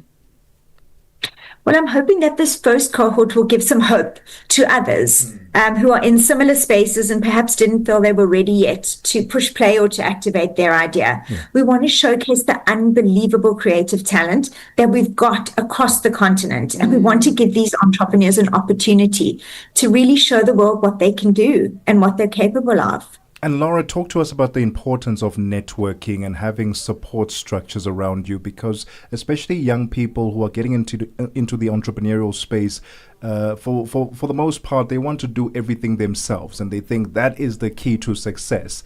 But highlight the importance of networking and the support structure, especially that this program is going to be offering such environments. So the law of averages says that if we keep doing what we're doing and we're pushing forward and we're pushing higher and higher and higher and more and more and more, at some point in our journey, we're going to stumble and fall and we're going to need that support system around us to help redirect our energies. You know, at Uber Africa, we really pride ourselves on quite a sophisticated mentorship model. I don't believe that one mentor has the answer to every question that a business may have. But I believe in a team of mentors working together to support an entrepreneur so that they feel they have an advisory system that's available to them at all times and can perhaps help them from making mistakes that others have made before them in the journey and redirect them quicker when things aren't going as expected. So the program does encourage applications from youth as well as women-led initiatives. Why the focus on those two groupings? I think the focus in South Africa has really been on youth and on women. So it's really working towards what has been previously known as underserved communities. And we know that there is a huge contingent of youth sitting in our country with amazing potential. And we really want to help them to push play on that. At Uber Accelerate, we have had a focus in several of our programs on women and female entrepreneurs. I mean, one of our programs graduated 2,000 female entrepreneurs. So we know that there are amazing women out there and we want to provide an opportunity to everybody. So this program is really open across the board. And our call to market is make contact with us, apply to this program. If this isn't the right fit for you, we'll really help find a way to engage with you further and help redirect you or direct you in the right direction. And Laura, please give us those criteria again. How old do they need to be, from which countries, and where can they apply, and then the deadline as well, please. Okay, so the deadline is 27th of June. That's the one piece that I do remember. And you can visit us, Uber Africa. We're on LinkedIn. We're on Instagram. We're on Facebook. We have a website, Over Africa. You can find all the details across the board on all our socials. We're really putting this call out to all African countries. There are Timbuktu hubs in 10 African countries, but we're really saying to anybody across the continent, apply. We'd love to hear from you. We'd love to see what you're doing. We'd love to understand where your talents lie. And our focus, although we do have a focus on youth and women, it is really open to everybody, and we encourage all creatives to apply. I'm particularly interested in this showcase demo day and how it will rather facilitate exposure for potential investors. So Uber Africa has been in the market for 25 years. So we have a really great and extensive network of various collaborators in the space. And it will be our opportunity to showcase what the entrepreneurs that have come through this program have done, and really to see how we can move them along even further once the program is complete. So we invite you to join our demo day.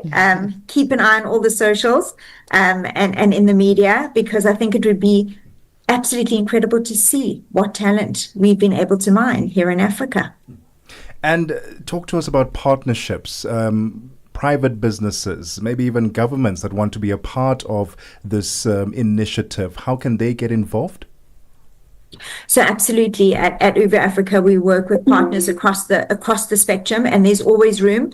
And if anybody's listening to this and feels that they want to become involved as a corporate, we do work very closely with government and the City of Cape Town in particular, where our hub is based. The current hub is actually based in the District 6 region, in the Cape Town CBD, at the Homecoming Centre. So if anybody wants to become involved in this project, there are various ways that we can collaborate, or you feel that you've got something to offer this project, please reach out and be in touch with us. We are very, very open to partnerships and seeing how we can work together to make the experience even richer for the entrepreneurs. Laura, tell us about any success stories from previous years. So we ran a cohort that was last year, Creation Africa. It was in partnership with the French Embassy, and it was unbelievable to see these creatives really take everything that they had and put it into the program, which actually led them to Paris to be able to visit France and to showcase what it is that they've done, and to see how we can create linkages between South Africa and France. And these creative entrepreneurs were incredible, from fashion lines to media, to all sorts of incredible creative ideas, to design, to furniture. So we really saw amazing talent, and we're hoping that talent is now being abroad, and they will continue to visit other countries and show the rest of the world what was born here in South Africa. And Laura, beyond the 6 weeks, will these entrepreneurs get support afterwards, mentorship, guidance, maybe feedback sessions as well? So very much so. So once you're part of the Uber Accelerate or Uber Africa program, you really become part of our ecosystem. And there are most certainly follow-up opportunities, networking opportunities, educational opportunities that will follow on after this program. And our Creative Hub is very much open. So we're available for help, advice, and support to creative entrepreneurs across the spectrum.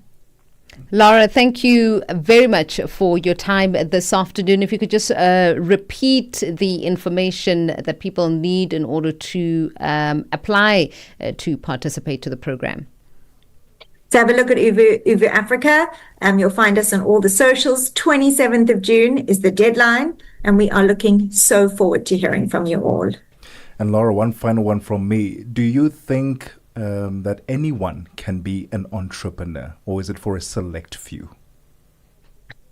I think everybody has the potential to be an entrepreneur.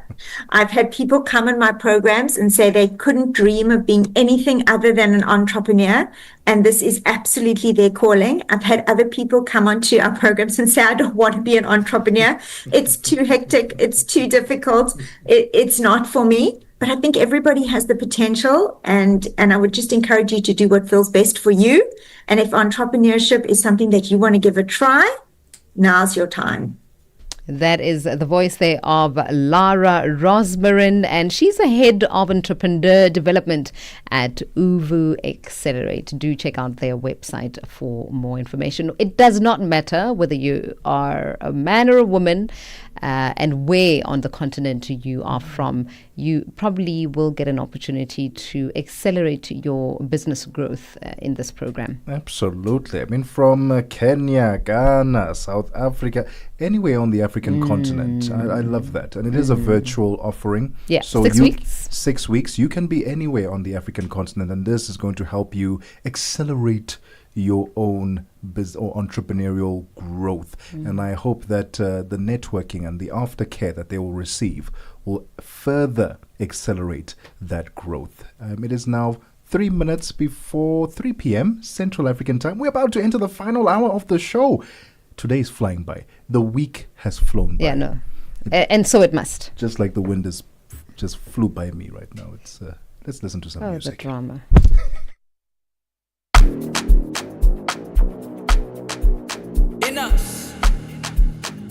Online, this is Channel Africa. Africa has a voice, and that voice is Channel Africa. It keeps you in motion, speaking, singing, questioning, rising. Wake up with Rise and Shine 6 till 9. Peter and Asanda as they bring you breaking news, sharp analysis, and the voices that shape the day. At mid-morning, we get on the move with Palisa and Benjamin, digging into the African lifestyle, people, and the things that make Africa smile. 12 till 1, Africa Update with Lulu Kabu, getting in-depth, powerful stories, and the perspective you won't hear anywhere else. The Upside, 1 till 4, live and real, with Tebogo Lekhuleni and Nompumelelo Ngubeni. Ngubeni talks money, Africa in business, 4 till 5 p.m. 5 till 6, we put on a little bit more color. Vue d'Afrique, with the genre. Oshininga bambongo, obimi singa yuma, oyoki singa soni, nini lisusu oye koluka. Vanessa we, ule ulienda kaingekuwa, bilinasa aungerudi kunililia. Mese kujali, I'm so busy with my new wifey. Mese kotake, I'm busy enjoying my life. Nikaduru, kanenda kanarudia. Nikaduru, kanenda kana. Vanessa, ni nini inakuleta? Ni nini ulisabaka? Ni nini inakuleta? Vanessa, ni nini inakuleta? Ni nini ulisabaka? Ni nini inakuleta?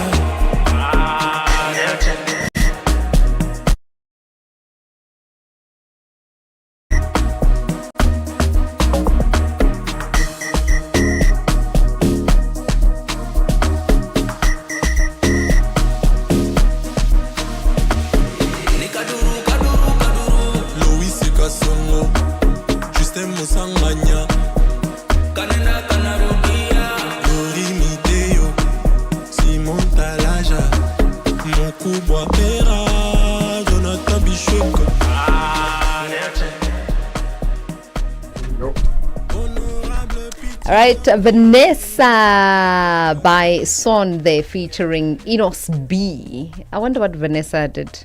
It's a remix.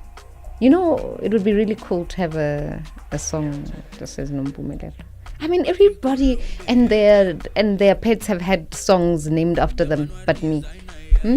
There's no song called Nompumelelo. No. There's a what's the actress's name again? Which one? Where does she act? Maybe I'll remember DJ Zindler's friend. What is her name? Pearl Trucy. Oh, the Pearl Trucy. There's a who else has a song? Oh, she's the only one. No, she's not. Oh, she's the only No, there's someone who mentions. Did anyone say about Connie Ferguson? Boydie. Nadia Nakai. How, guys? None of these musicians we interview on the show have thought to put in a Nompumelelo Ngubeni.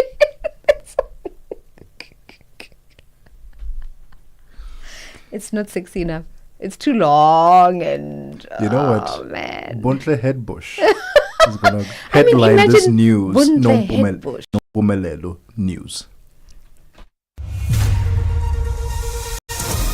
SABC News.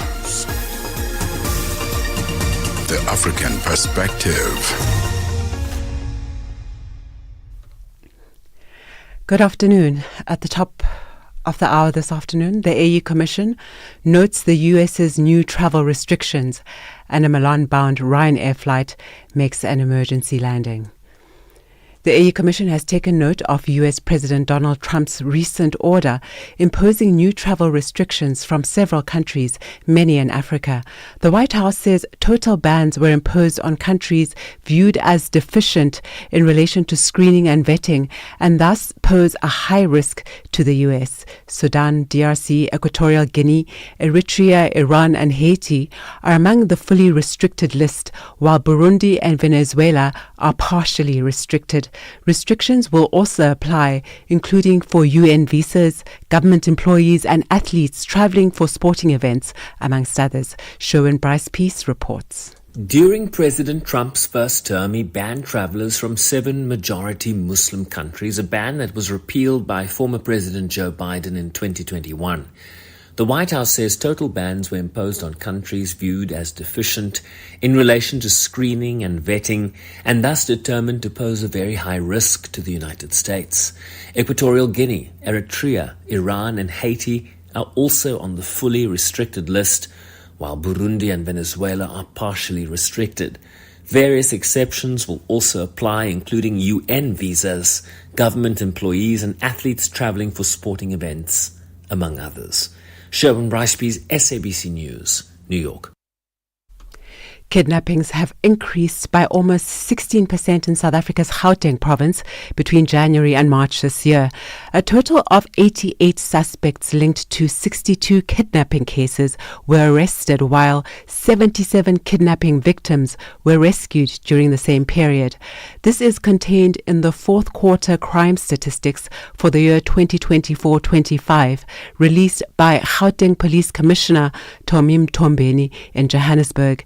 He says of the more than 2,000 kidnapping cases sampled, they found that the majority were hijacking and robbery related. The sexual offences is reduced by 2.1%. We have reduced violent crime by 8.9%. Car hijacking under the above subcategory was reduced by 2.7%. Robbery at residential premises by 6.2%. Robbery at non-residential premises reduced by 25%. However, the cash in transitized robberies, truck hijackings have increased by 1 count, of which is translated to 0.4%. Kidnapping, which it is a concern, Honorable Chairperson, we recorded an increase of kidnapping by 15.8%. The inquest into the deaths of 4 anti-apartheid activists sitting in the Gqeberha High Court in South Africa has called its first witness, Professor Derek Swartz. The inquest seeks to uncover the truth behind the 1985 killings of anti-apartheid activists Matthew Goniwe, Fort Galata, Sicelo Mhlauli and Sparrow Mkhonto, who became known as the Craddock Four. Swartz worked closely with Goniwe during the liberation struggle. He's testifying based on a statement he submitted during the 1999 Truth and Reconciliation Commission amnesty process. Swartz told the court that he was in contact with Goniwe the day before his fatal trip to a meeting in Gqeberha in June 1985.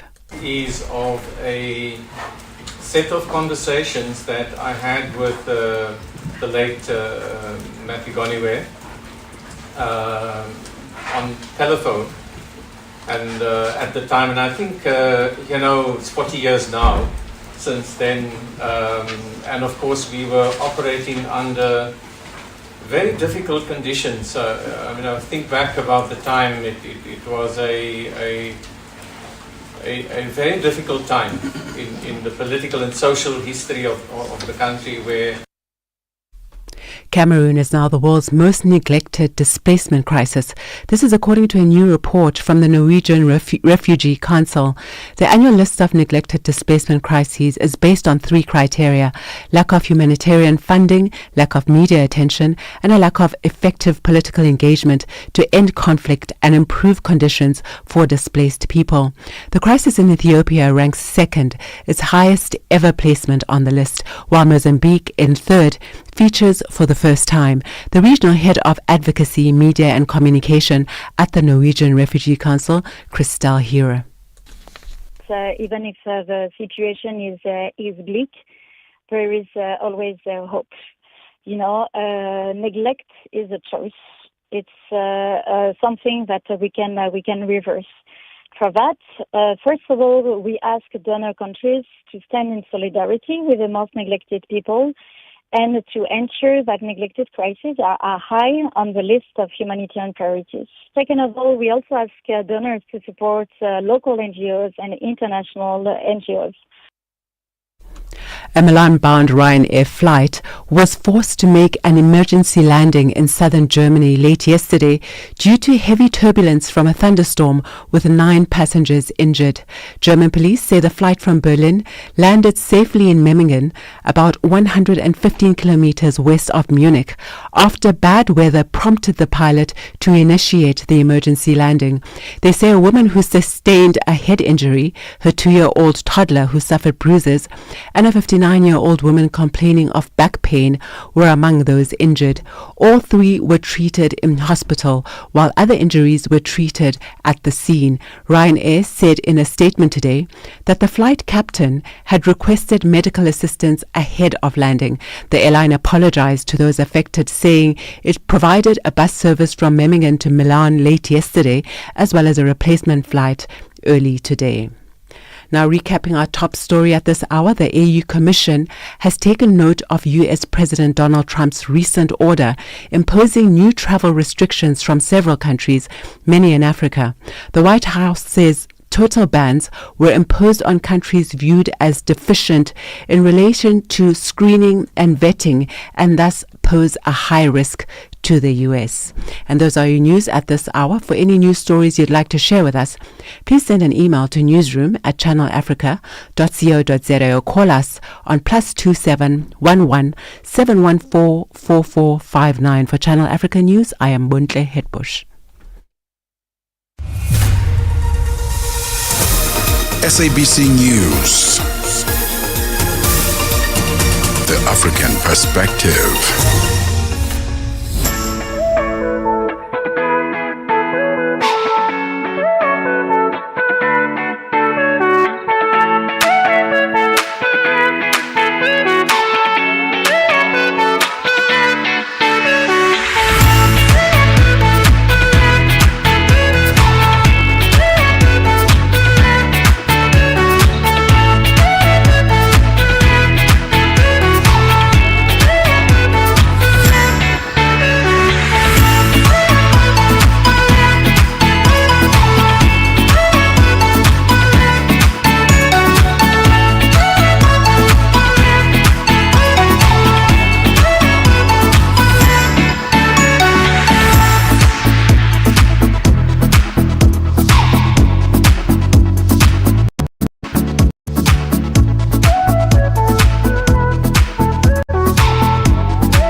It is 10 minutes after 3 p.m. Central African Time, the final hour of The Upside. Thank you so much for choosing us this afternoon on Channel Africa, The African Perspective.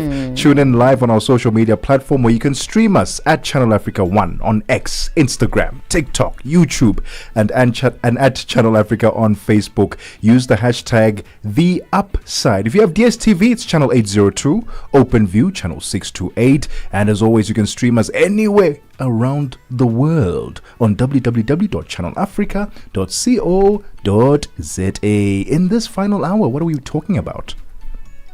all things fashion. All things Met Gala, the Met looks, Gala. the worst looks, the best looks. I wonder if people actually take those looks and then go and recreate them and wear them in real life. Or is it just for red carpet moments? Would you wear some of these outfits that you've seen on I'd recreate them, yeah. You'd there are recreate some them, that yeah? I would zhuzh up a little, Yeah. change one or two things. Yeah, for another big Met Gala type event, right? Fair enough, It's fair not enough. just for on a day-to-day. Fair enough, because I was about to say that the They runway are ones, a little extravagant, but they're not and as over bad. the top. They're not as bad as the runway ones. I've seen runway ones that are very, very over the top. Those would not be ready to wear runway, right? It'll be like couture. Yeah, couture. Okay. Yeah, exactly that. So the Met looks, actually, you can recreate them. You can wear them special occasions, another red carpet. So we'll be talking about some of the best looks, the Only worst if you looks. have someone to execute it well, though, because I've seen some recreated red carpet looks, and that's all I can say. I saw a recreated one, but what they did was this supposed designer ordered it from Temu and then just added a few things to make it look like. Don't do that. It's 12 minutes after 3 p.m. Central African time. That conversation is coming up next. Ahoy, matey! Captain here to help, right, boys? Set sail with us on a digital voyage like no other. Channel Africa has a treasure trove of awesomeness. That is our website and social media pages. Tell me, why are you here? We want you to be part of our adventure. The winds are changing, Captain. And this time... Imagine a world where curiosity knows no bounds, where entertainment meets enlightenment, and where every click leads to the African perspective. Visit us on our website, www.channelafrica.co.za, or follow us on Instagram or on X at Channel Africa 1. Go on, like us on Facebook at Channel Africa 1. So, spread the word. Tell a friend that Channel Africa's online variety is what they need on the web. Channel Africa, the African perspective. June is Youth Month in South Africa. Celebrate Africa's young voices with us. Channel Africa, the African perspective.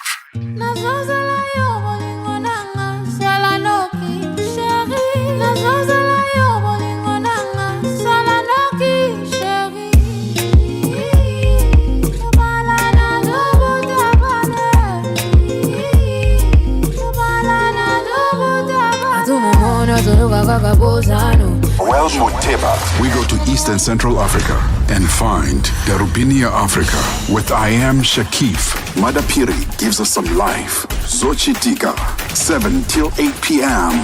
Maria Mokumalo comes in 8 till 9. We get some useful knowledge. Kalodiscopia, 9 till 10. We take a look in Africa and beyond. Africa World Hour with Sipisa Makwetla. And we close it up with some love.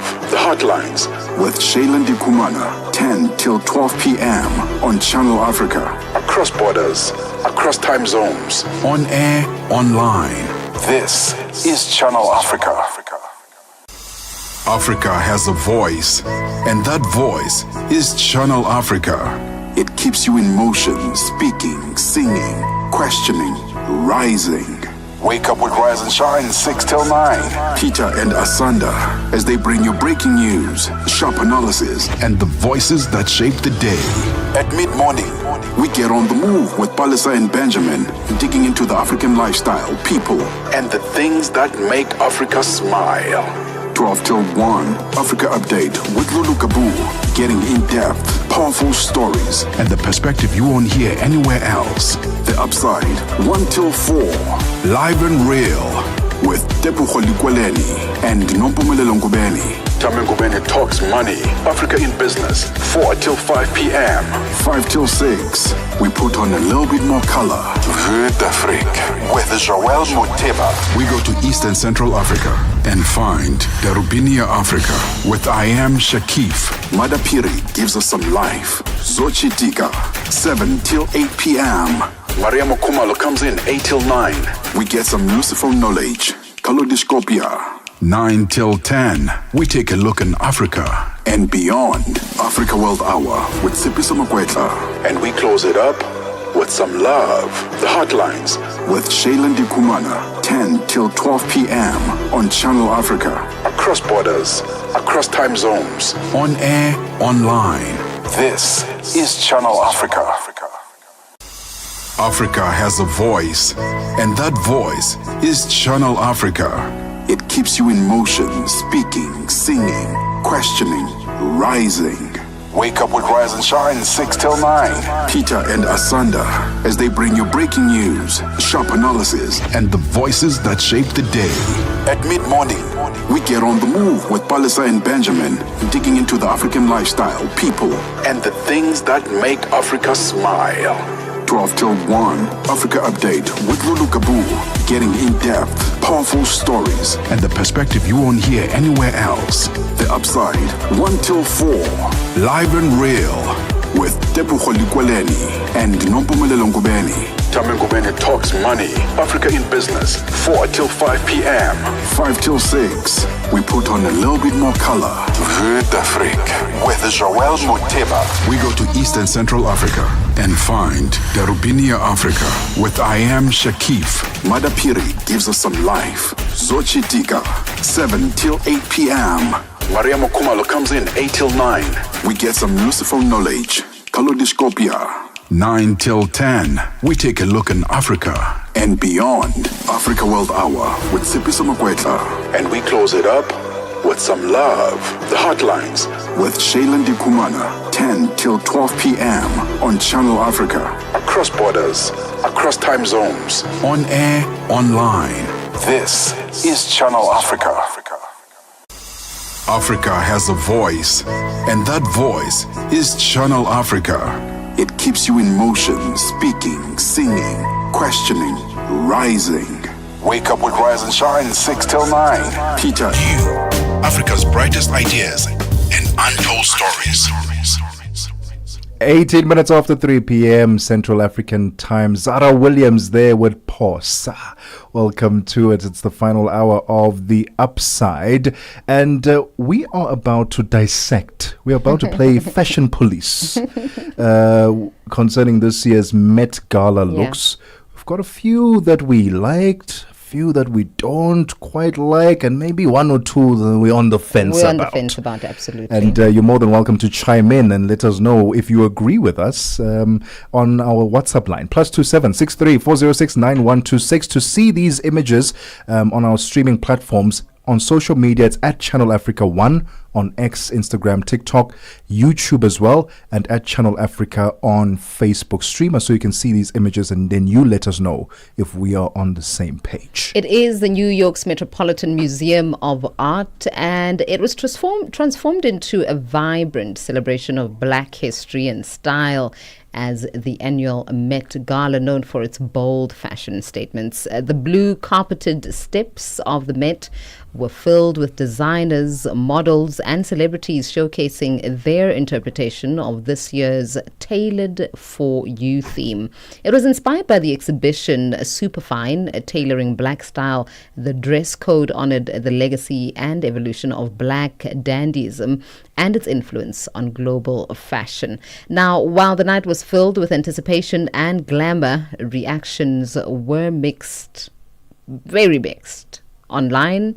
And as you'll hear today as well on radio, many praised the cultural focus of the theme, but others felt that several looks missed the mark, describing them as uninspiring or too theatrical. We're joined on the line by Nzuta Mqibisa. You're going to have to help me there.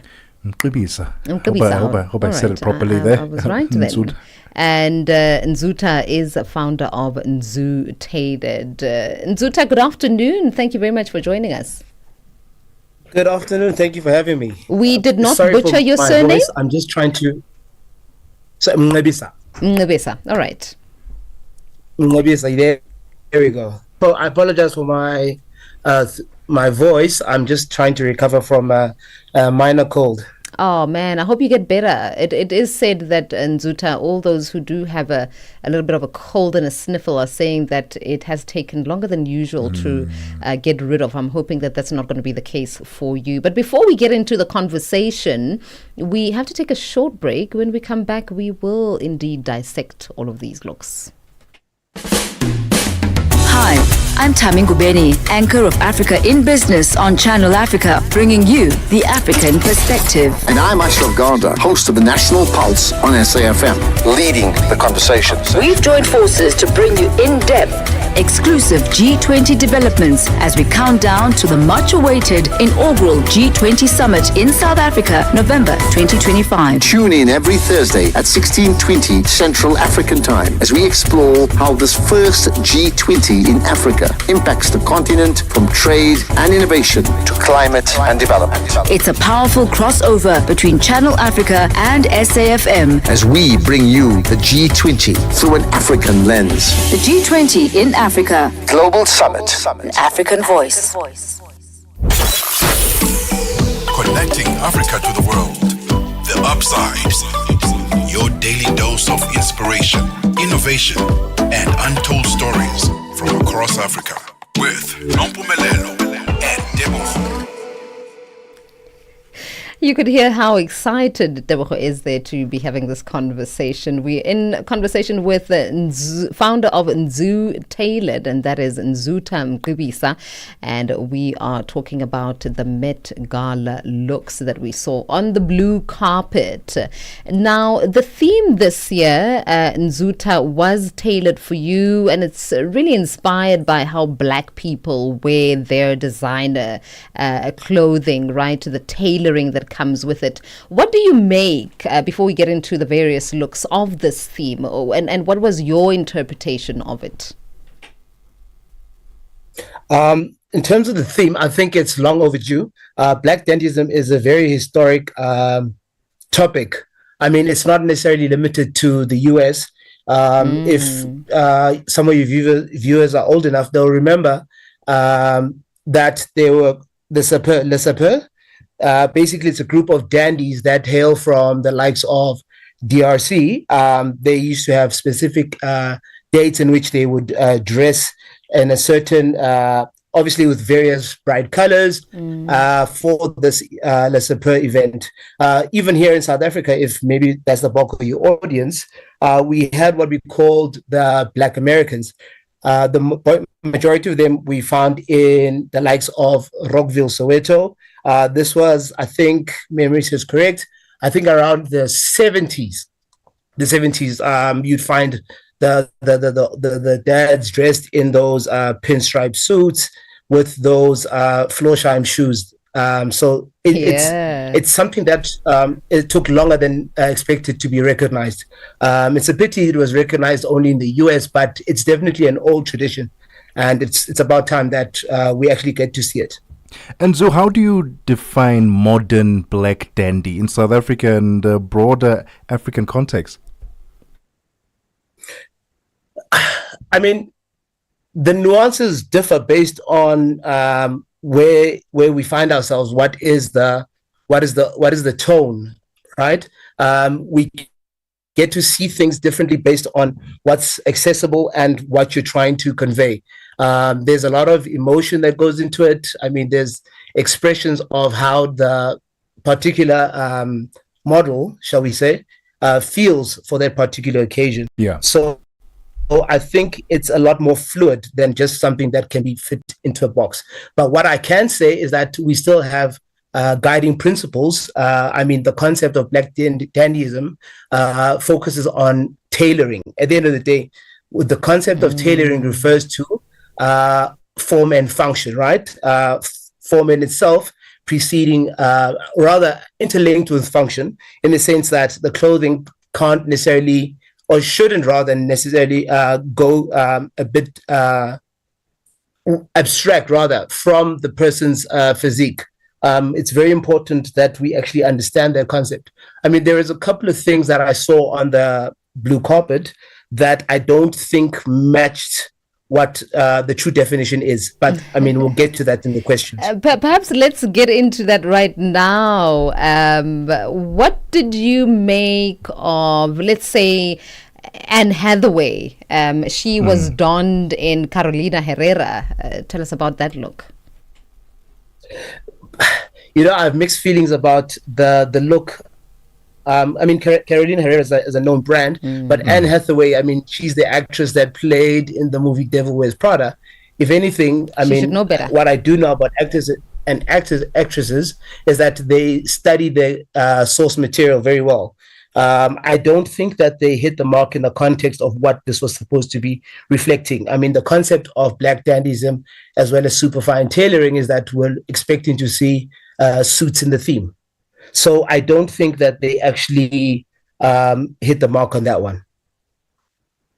And then Andrew Scott, Nzuta.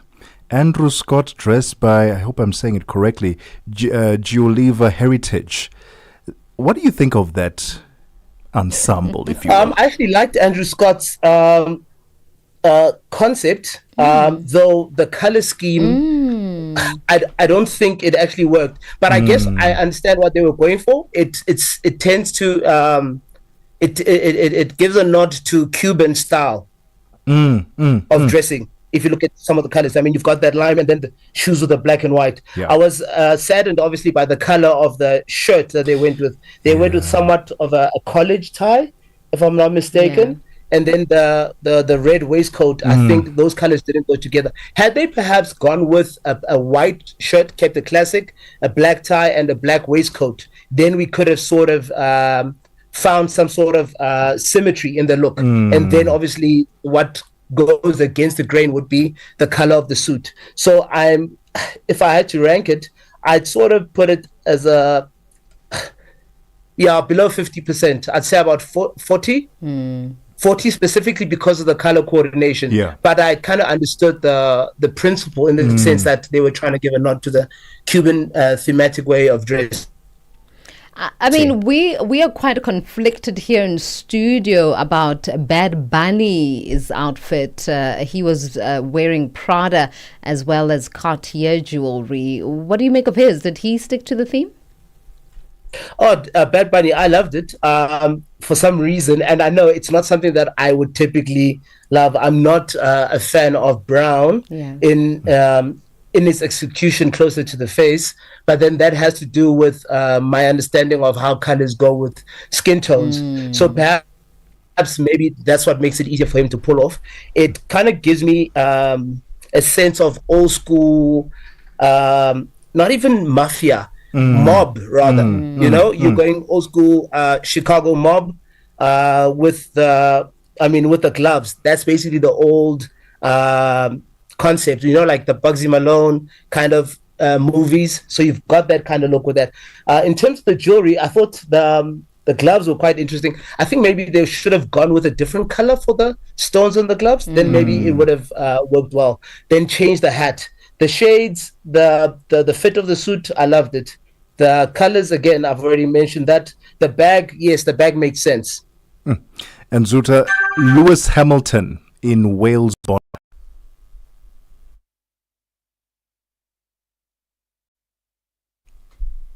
Nzuta, are you still with us?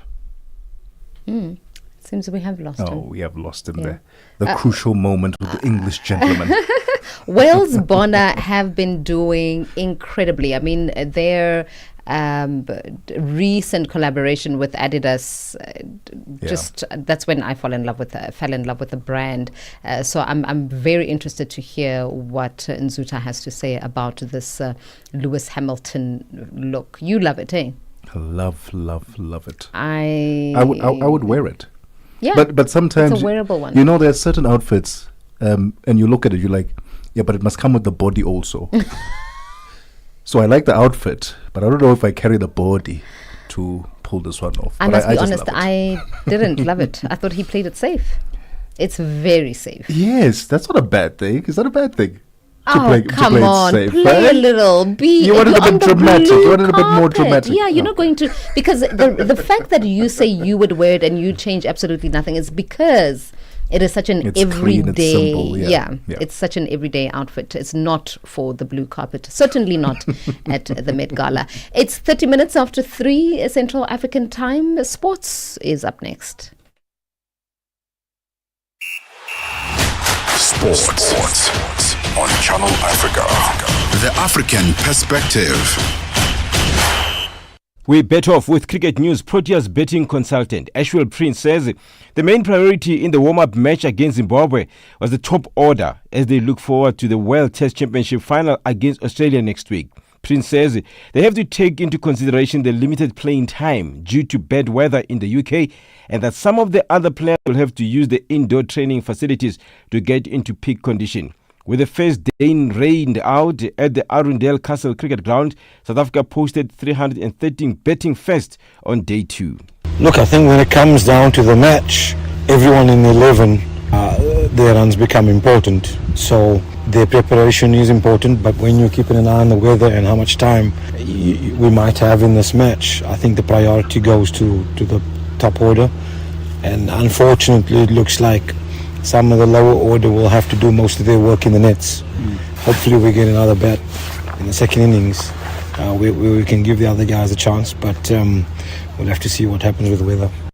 3 of the Proteas players notched up half centuries in the match, and Prince says they showed no signs of rust. Captain Themba Bavuma, Ryan Rickleton and Tristan Stubbs all scored 50s, and he says there's still more time in the match for the others to find their rhythm and fluency. I think most of the guys got a nice stint out there in the middle. Some were a little bit more fluent than others, but we have some days left to, for all the guys to find their rhythm. Batting can be that way sometimes where not everybody has the same rhythm. But there was some nice fluency from some of the guys, and then others had to stay in and dig a little bit deeper. But again, the main outcome is that everybody had a chance and could spend some time in the middle. And South African former Paralympic star Oscar Pistorius was spotted competing in a triathlon last weekend in the coastal city of Durban, 12 years after murdering his girlfriend and a year after his release on parole.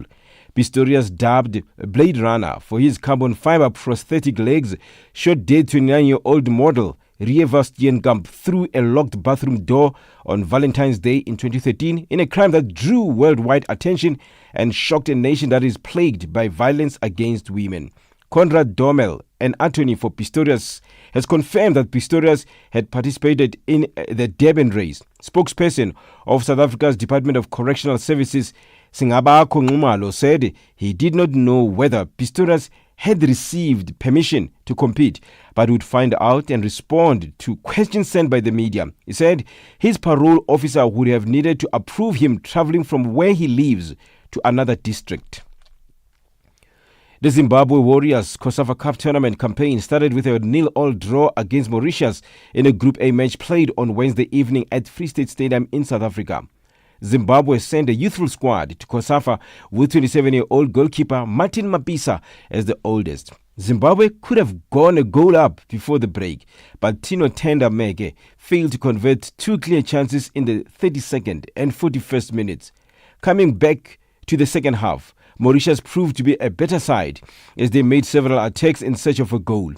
The Dodos made several attacks in search of a goal. Let's end with rugby news. All Black Shannon Frizzell and Ireland Centurion Sean Healy have been confirmed as the latest names to join up with the Barbarians to face the Springboks in June. The Boks will face the famous black and white of the Barbarians for the first time in South Africa with the Qatar Airways Cup on the line. Healy and Frizzell, who have 170 test caps between them, will join Sam Cane, Peter O'Mahony and Conor Murray in Robbie Dean's squad for the match on the 28th of June at the DHL Stadium in Cape Town.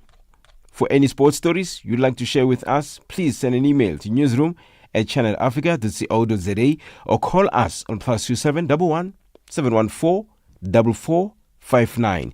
This is Channel Africa Sport with me, Phile Lungwati.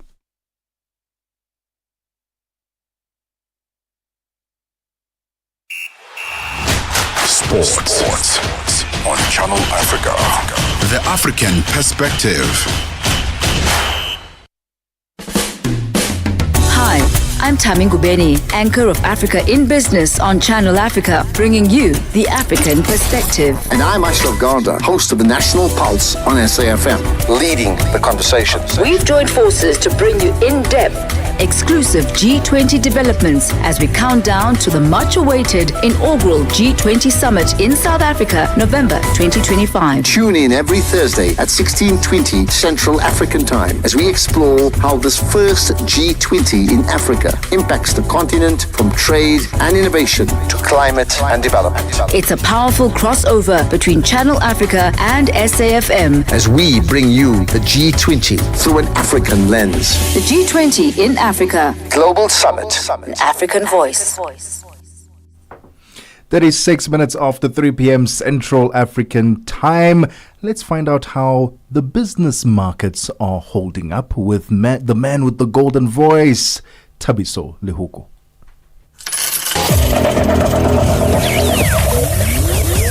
Business news on Channel Africa.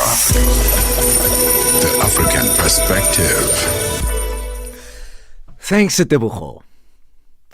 South Africa's Deputy Finance Minister, Asher Sarapin, says government has noted the Organisation of Economic Cooperation and Development, OECD's, recommendations to introduce stricter spending controls, improve governance and administrative efficiency.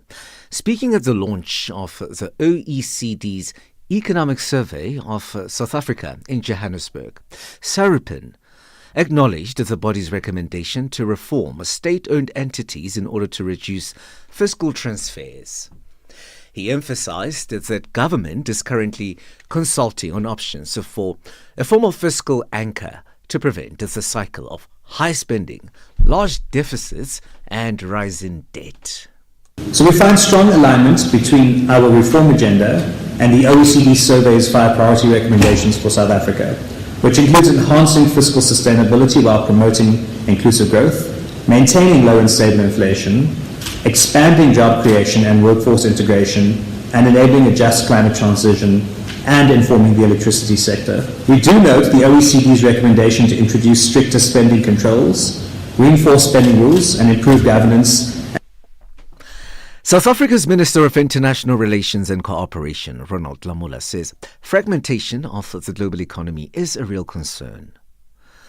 He has warned that increases in trade barriers will hit growth around the world and add to global inflation. This as President Donald Trump imposed a 10% universal tariff in April, covering all imports into the United States. Lamola was addressing the Black Business Annual Summit, hosted by the Black Business Council.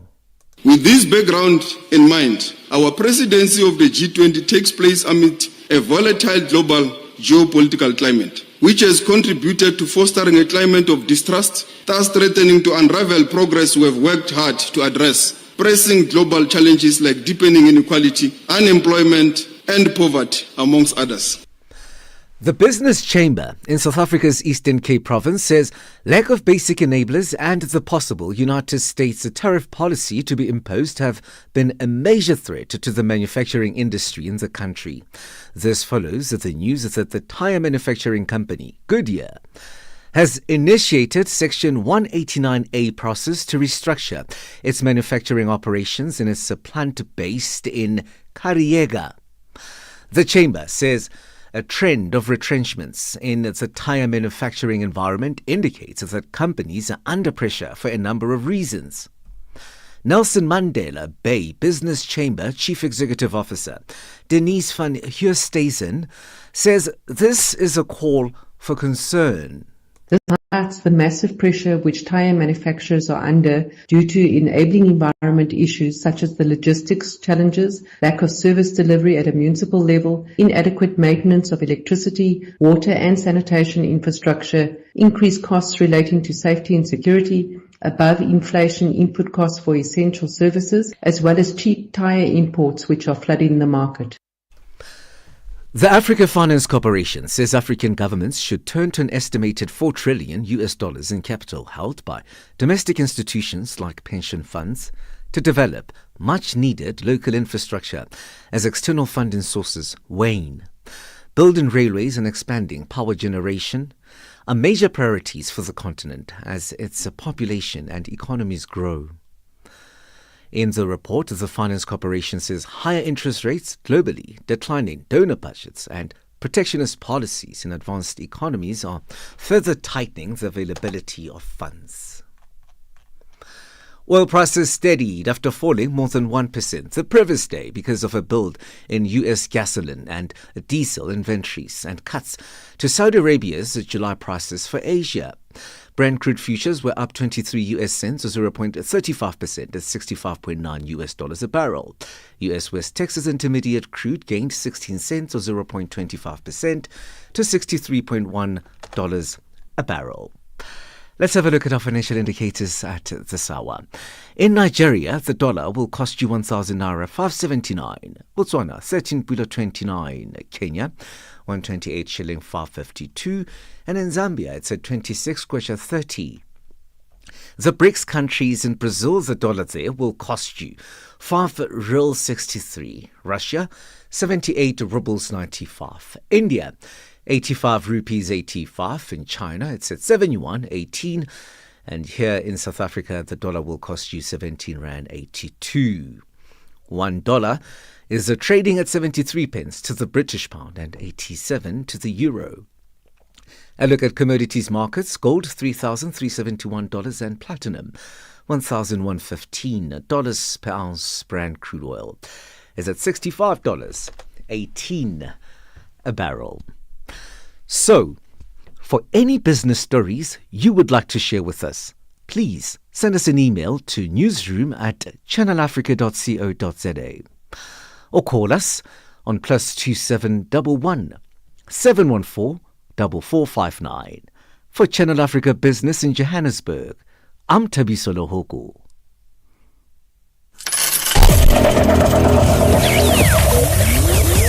Business News on Channel Africa. The African Perspective.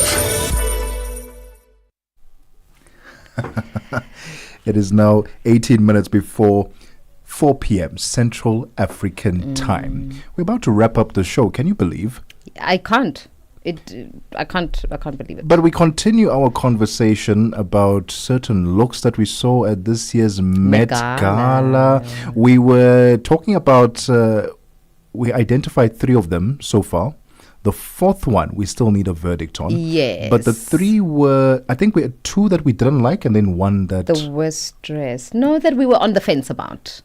But he liked, didn't Unzuta liked the last look that we reviewed, but he was just about to review Carl Lewis. Oh, Lewis Hamilton. Carl Lewis. Carl Lewis. Carl Lewis is the singer. Who's Carl Lewis? Carl Lewis is, wasn't he an actor? No, Carl Lewis was a singer. Or runner. Can we carry on? We are still joined on the line. Nzuta, welcome back. All right, let's go back to the blue carpet. And you were going to tell us about your thoughts on Lewis Hamilton's look. First of all, Carl Lewis was a high jumper. Thank you very much.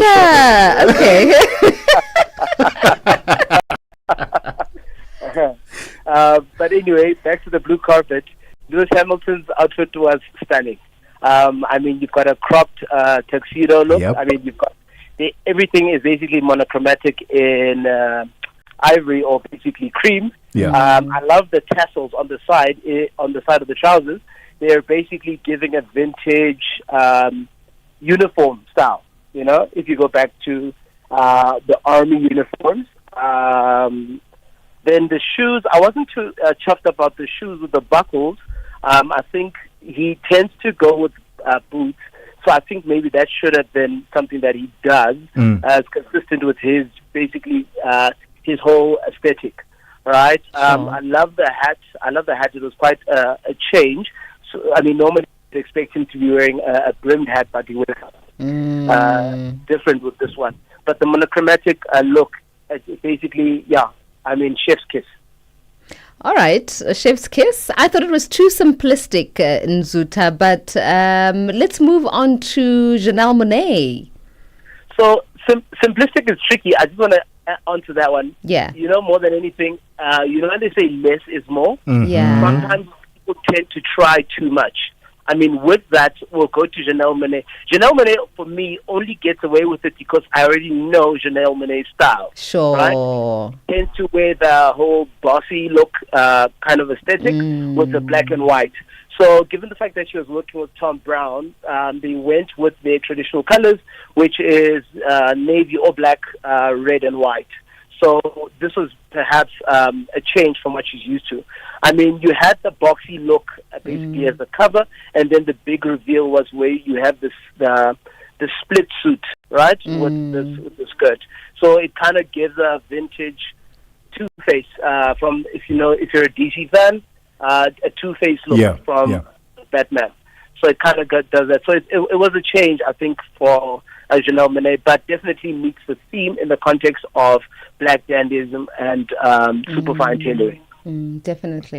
And Zota, if you were to rank these looks that we've just given you, which one would be the best? Number 2, silver, and then bronze. Oh, that's crazy. The ones that I want to give the worst, you guys in the poll. But I'll definitely rank up, to be honest with you. Yeah, it's such a tricky thing because I must admit I have a bias towards Lewis Hamilton. Yeah. So I want to give him the gold, give Janelle Monáe the silver, and give Bad Bunny the bronze. Oh, wow. That's a very interesting choice there. Very interesting, Nzuta. Let's talk about, color scheme for you was one of the things that you picked up foremost. How important is it to get the color scheme right, not only for your skin tone? And I think that we brown and black people worry the most about that because, we have to be careful about the undertones and the like. But how important is color? Our color is extremely important because, what it does is that you have to try and sort of put together a contrast. How does it accentuate your face at the end of the day? Coming to your point, brown and coffee-colored people, brown doesn't do well with us in the context of something that is in close proximity to the face. So the likes of brown and burgundy, keep them in the lower part of your body, so not in the torso. And you should be good for dark-skinned people. For people that are obviously of the paler persuasion, they can sort of get into the darker colors because they don't want to come across as pale, if I could put it to you that way. Sure. So this explains why the likes of Bad Bunny was dressed in brown. Though, to be honest, I should have mentioned this earlier, I think he could have pulled this off better had it been in black, rather, just to meet the theme of that 50s mobster look, if that makes sense. Nzota, if you were to design, if you had to design a Met Gala look for this theme, what would it be? The only way to do that is to ask the question, is to respond to the question and say, who is the model? Because ultimately, everything in the context of what we do is customized to the individual. So that plays a significant role in how we decide what to go with. Let's go with Lawrence Maleka. Lawrence Maleka, okay, dark skin. So definitely we're staying away from brown and maroon. He'll definitely kill the likes of navy. He will do well with black, as well as some of the other brighter colors, depending on the execution. In terms of the Met, I think some people would find maybe a tuxedo boring, but I think more than anything, because it's an evening event, I think keeping it classic will definitely work, depending on his role. If he's, for example, a host, he'd want to keep it straight black and perhaps matte in the context of his tuxedo. But if he's coming there as a guest, then he'd want to perhaps add a bit of pizzazz to it. We'd possibly embellish it with rhinestones or perhaps Swarovski crystals to a double-breasted tuxedo, clean, crisp white cocktail shirt, black velvet bow tie, with braided tuxedo trousers and black shoes. I've not met Lawrence personally, so I have to consider his height, because that will determine whether we're going with boots or whether we're going with Oxfords. It sounded like you already had that look in mind. So, you are so precise. No, it's again we do. We're very precise in our execution, right? So I can't necessarily say that I had it in mind. It just comes to me as it flows. Wow. I guess that's just a gift. Wow.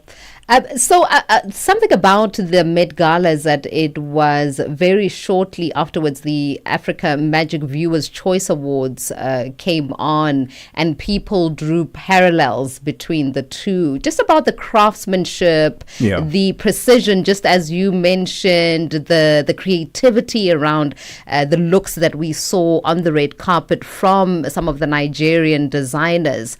Let's bring it back home and speak about yourself, for instance, and some of the Nigerian designers that we saw putting people up at the Africa Magic Viewers Choice Awards. What were some of your thoughts about those looks on the AMVCAs? So, first, what I want to mention is that it's a pity that the diaspora is so segmented, right? Because I feel like there's so many symmetries that we can draw between designers from different backgrounds, namely African countries. Because, if anything, the AMVCA reflected that Africa has everything that it takes for design for the blue carpet.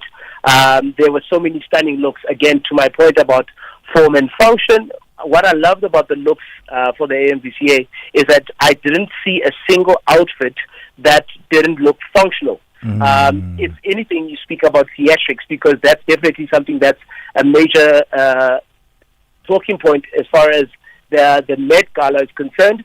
As far as theatrics for the AMVCAs, they didn't push it to the extent where it doesn't make sense. So in other words, the outfits were things that you could actually wear. There were dresses that, there was one particular dress, I can't remember the name of the designer, but they had, the lady who was wearing it had this green dress that had roots at the bottom of it. So it kind of spoke to Africa, as far as the richness of resources and the soil. So again, it comes back to the point about being thematic. So if anything, I think that there's so many gorgeous looks that were there, and I think that there needs to be a platform where the diaspora as a whole can actually, how would I put it, display for the world to see. If I could just maybe get a bit political, the difference between us and the Met is that the AMVCAs don't have as large a platform as far as global reach. But definitely, as far as African designers are concerned, I'll say it with my whole chest that we have everything that it takes. And so just some advice for designers, African designers on the African continent, in South Africa, Nigeria. What's your advice to them in getting their designs to those big platforms? It's amazing to see them at the AMVCA, in South African award ceremonies. It's amazing, but we need to get them on a global platform now. What advice would you give to them? It's multi-pronged, right? Say for example, your channel has a reach within the continent, correct? Correct, yes. Correct. So now we need to find a way for your channel to get the reach beyond the continent. So then, that's just obviously how we communicate. So America has one thing that is their ability to maintain propaganda and present themselves as the best. We need to be able to represent ourselves in the same light. As far as the designers are concerned, it's just a matter of being in those spaces. I cannot stress more the need to travel. That's how exposure gets developed. Because if anything, the common thing that you hear from Americans is that they think Africa is a country, right? So we need to be able to be in those spaces in order to re-educate people, and then that creates the dialogues for some of these global celebrities to try on African designers for specific events.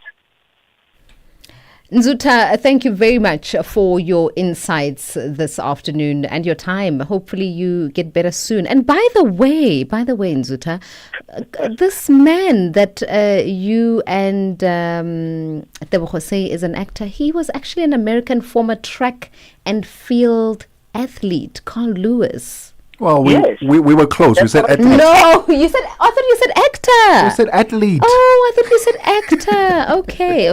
No. All right. Carl Lewis was a high jumper who beat America. He actually track and field athlete is correct. Yes. He was excellent in the sprints, the 100-meter sprints, as well as the high jump.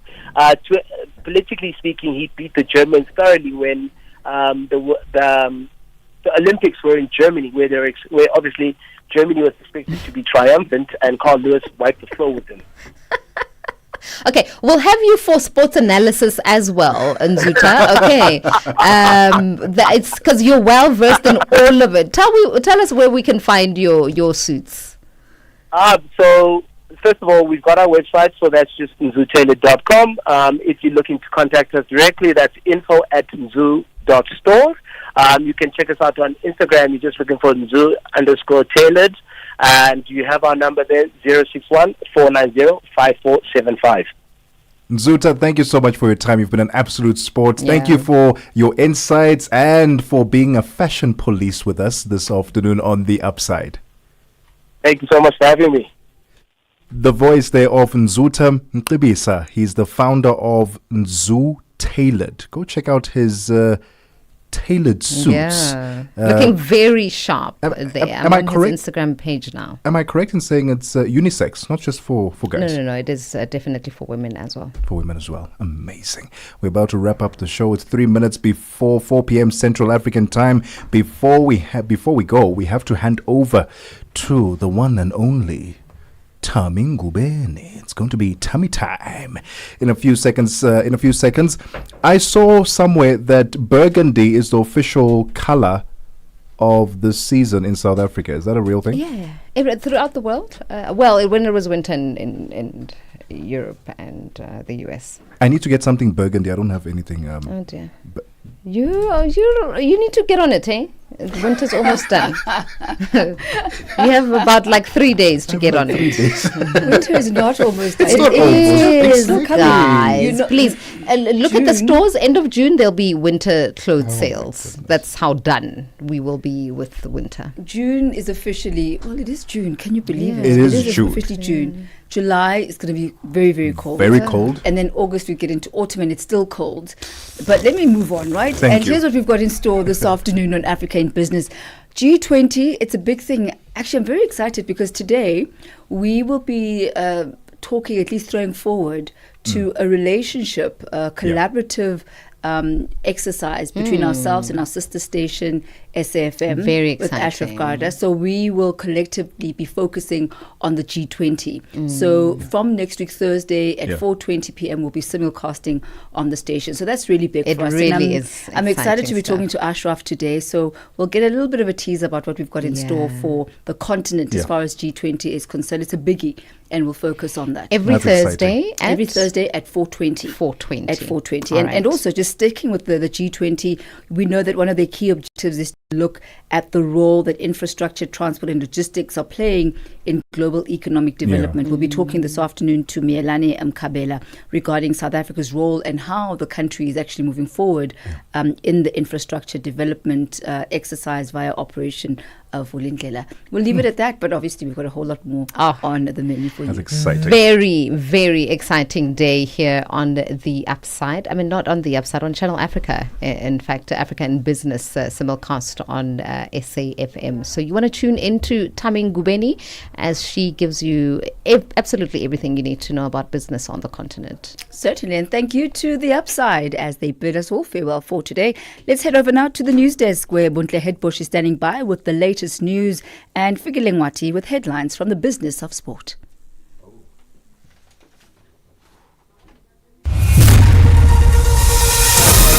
SABC News.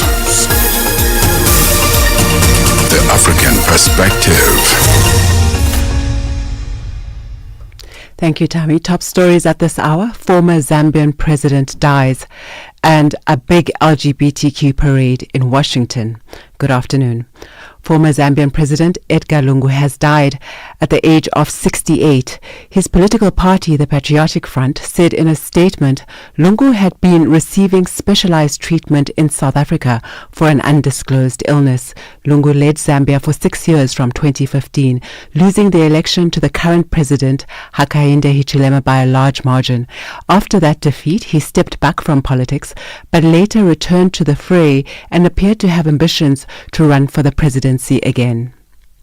The AU Commission has taken note of US President Donald Trump's recent order imposing new travel restrictions on several countries, many in Africa.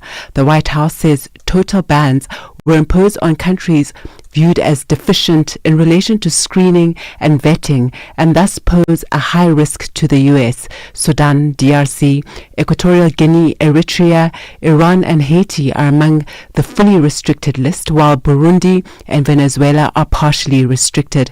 Restrictions will also apply, including for UN visas, government employees and athletes travelling for sporting events, amongst others. Sherwin Bryce Peace reports. During President Trump's first term, he banned travelers from 7 majority Muslim countries, a ban that was repealed by former President Joe Biden in 2021. The White House says total bans were imposed on countries viewed as deficient in relation to screening and vetting, and thus determined to pose a very high risk to the United States. Equatorial Guinea, Eritrea, Iran and Haiti are also on the fully restricted list, while Burundi and Venezuela are partially restricted. Various exceptions will also apply, including UN visas, government employees and athletes travelling for sporting events, among others. Sherwin Bryce's SABC News, New York. Kidnappings have increased by almost 16% in South Africa's Gauteng province between January and March this year. A total of 88 suspects linked to 62 kidnapping cases were arrested, while 77 kidnapping victims were rescued during the same period. This is contained in the fourth quarter crime statistics for the 2024-25 financial year, released by Gauteng Police Commissioner Tommy Mtombeni in Johannesburg.